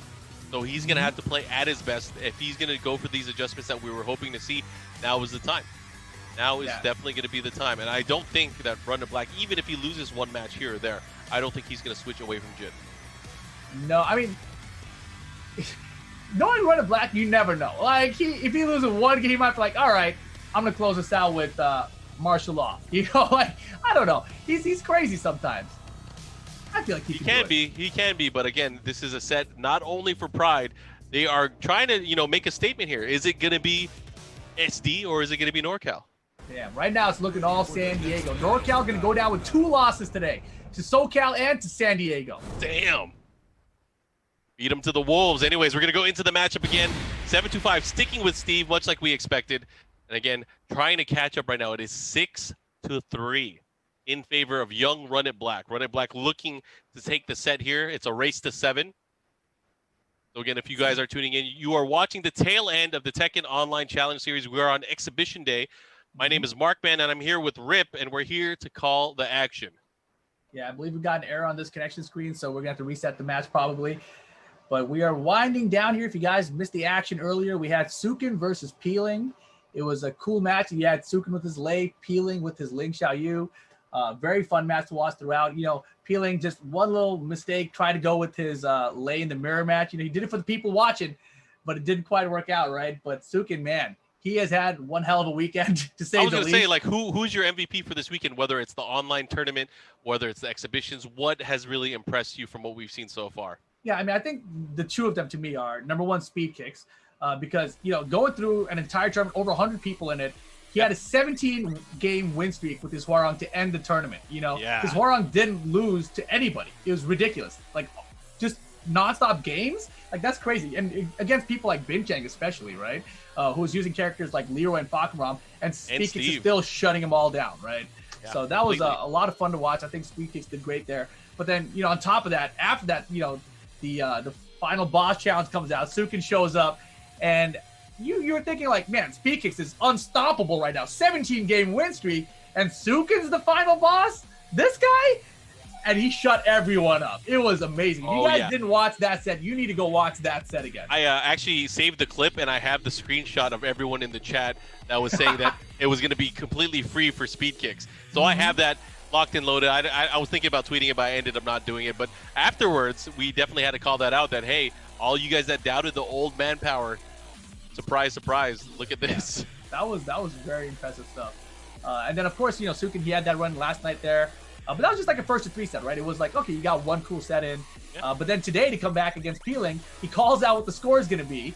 He says it's going to be 5-2. Peeling's probably going to get the first couple of games, and then or 5-3. You know, Peeling get the first couple, and then I'll close it out, whatever. And that's exactly how it went, right? Peeling wins the first couple.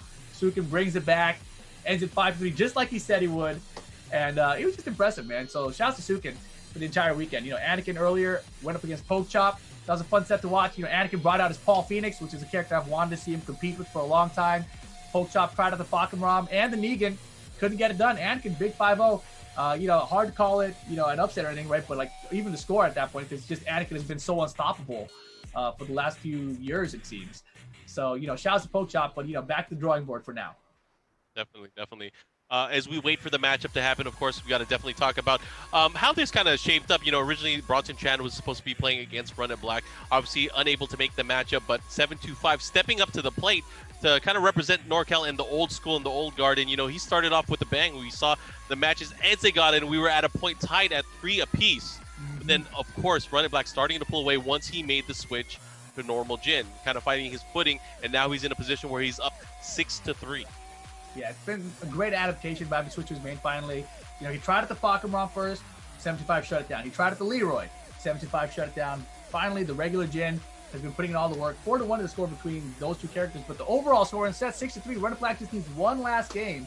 And, you know, I wonder if he's going to try to close it out in style, you know? What does in style mean? I guess I got to ask you. I don't know, maybe a key chart setup, you know, something fancy. You know, Run It Black is not really that kind of a player, right? His idea of style is just key charging after the round's over.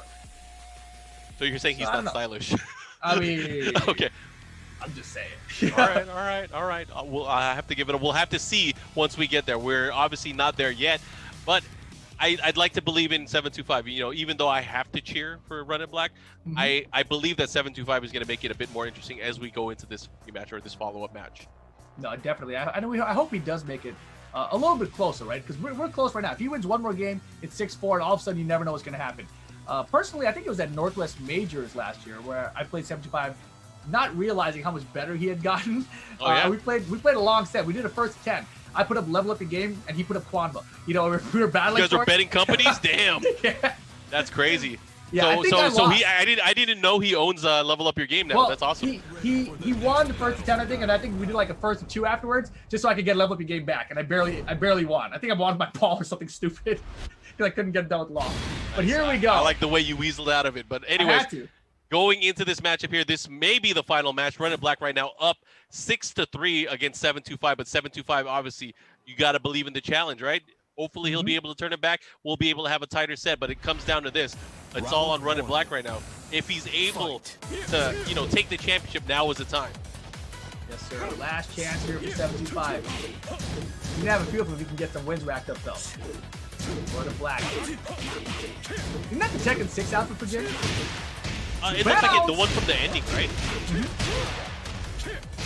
Follow up here. Goes for the big demon stance low. Follow up here, he has a huge life lead, and the Demon Paw connecting at the very end there. Running Black continuing his lead. Oh yeah, just needs 2 more rounds now. Keeping low, 75. A little bit of damage, but nothing out of it. Oh, and that's the move. That's been the difference, and that's, I think, the move that really has given 725 so much trouble in conjunction with the electric hook fist. It's a tandem. Buy one, get one. Yeah, it's funny because his tandem is the power push in the back one, but nice low parry from Running Black. He's got range as well. The mix up, he's going to go for mid. He just keeps him on the floor. Oh, he could have continued there. That was countered on the 3rd hit. Oh, he weighs great. He tried to go nuts. He tried to launch him. So is this the style you were talking about? This really jerky style? I think this is his attempt at style. You know? Okay, hard reads as a style. I got you. Bounce dash 1. Oh, this is big. Look at the damage here. At position for 725. Kazama Fury, he wasn't ready for the last hit. Kazama Fury ends up landing. And look at that. This is set point. Set point, Running Black. Oh, man. And these tears falling from the sky. Can't believe he's going to go down Running Black like this. Oh, and he gets the splat. The readjustment here from Running Black. He's going to get another wall. Yes, he does. Holy balls. Oh, he missed. No. That was all he took. And that will be that. Running Black over 725, 7-3. Neither of those guys are right about score, but close. In their predictions, at least. Impressive stuff. 725 definitely went out guns blazing. He brought it to a very tight set early on. They were tied at 3-3 at one point, but eventually the switch to Jin. Running Black was able to take it. He channeled the energy.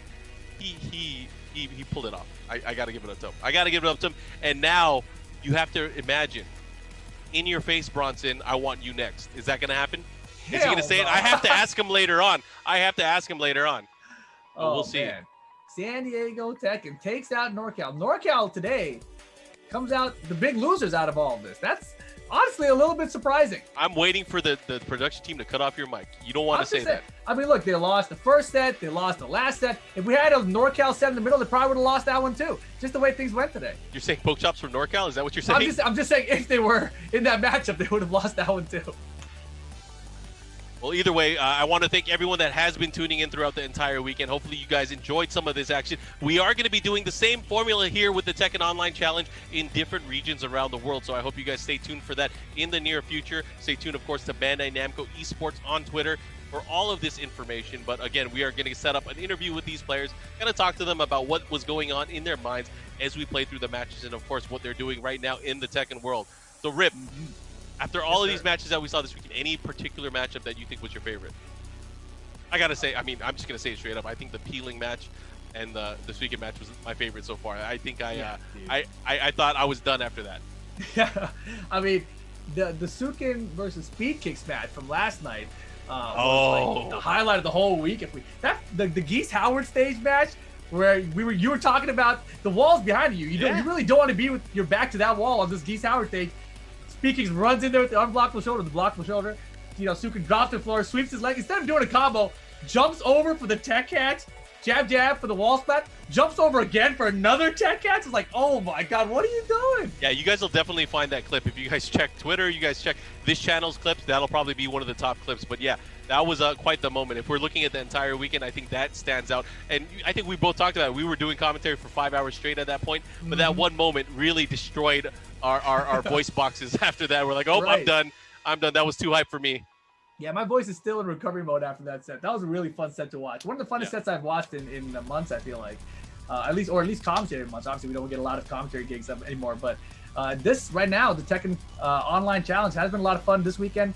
The exhibition sets that we just had today. I'm glad that this format's continuing. I thought originally that maybe it was just the pre-event that was going to have the exhibitions, but knowing now that the other events that we're going to have in Asia are also going to have exhibition matches, that sounds like it's going to be a ton of fun. Yeah, and I mean, looking at what the matchups are going to be, excited to see, again, just who wins from the tournaments, who's in the exhibitions even. And I think we're in for a treat just to see a lot of players, maybe that we don't even normally get to see. So I'm looking forward to that. So, yeah, I'm really curious about, Actually, you know what? Guys, use that hashtag at the bottom of the screen, T7 Online Challenge. Sound off and let us know which players you want to see in each specific region. Because I think that'll be very helpful to see what's going to be happening. But I believe we have our interview ready. Rip, are you ready to talk to both 725 and Run It Black? Let's get them in here. All right. Congratulations, first of all, Run It Black, getting it done 7-3, I think the score was. So yeah, pretty close to what you called. You said 7-2. Andy said it was going to be 4-7. And Andy, which way did you think that was going? Was that 4-7 supposed to be for Run It Black's win? It was supposed to be for me, but it didn't work out that way. I was off by 1 on if it was Rib. Yeah, right. And Run It Black, I'll start with you. Was there anything surprising about the matchup we had with 725? I was personally thinking maybe he was going to bring in a Leroy because I knew he had been dabbling with that character in the past. Or was it everything just as you expected? No, so Andy's been in the stream chats the last couple of weeks. Like in Suiken stream, your stream, watching me play. So I've been playing Falcaram and Leroy, I was always going to play Jin just to put on the show. But so I started off the first 2 games. That's why I did the 7-2. Because I was as long as Leroy and Falk, they could lose 1 game. And then I just played Jin the rest of the way out. So things went out almost according to plan. Jin lost 1 game. Little disappointed in myself for that. But it's okay. It's okay. Wow. I got to say, it was an impressive showing from both of these players.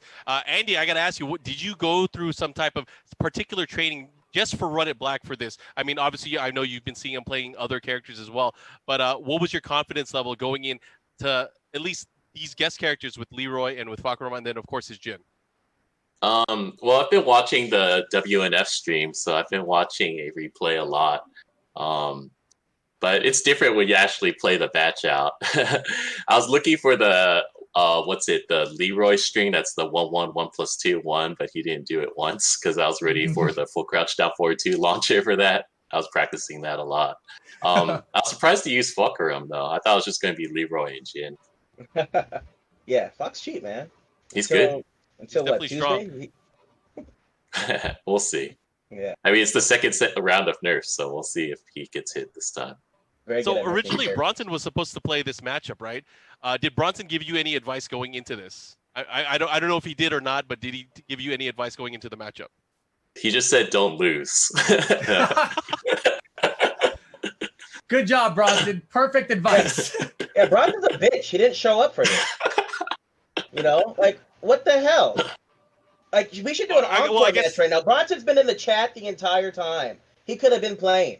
I want an encore match. Maybe a new final boss. I want a new final boss. Well, maybe, but we're not there yet. I mean, this event is done for the day, but I got to ask you then, Run It Black, do you want to play against Bronson Stratton, and what do you think your odds are? What do you think the score would have been? I was playing Tekken 7 for a short period of time with to play Bronson. I've been playing Tekken Tag 2, okay? I want to play Bronson Tran.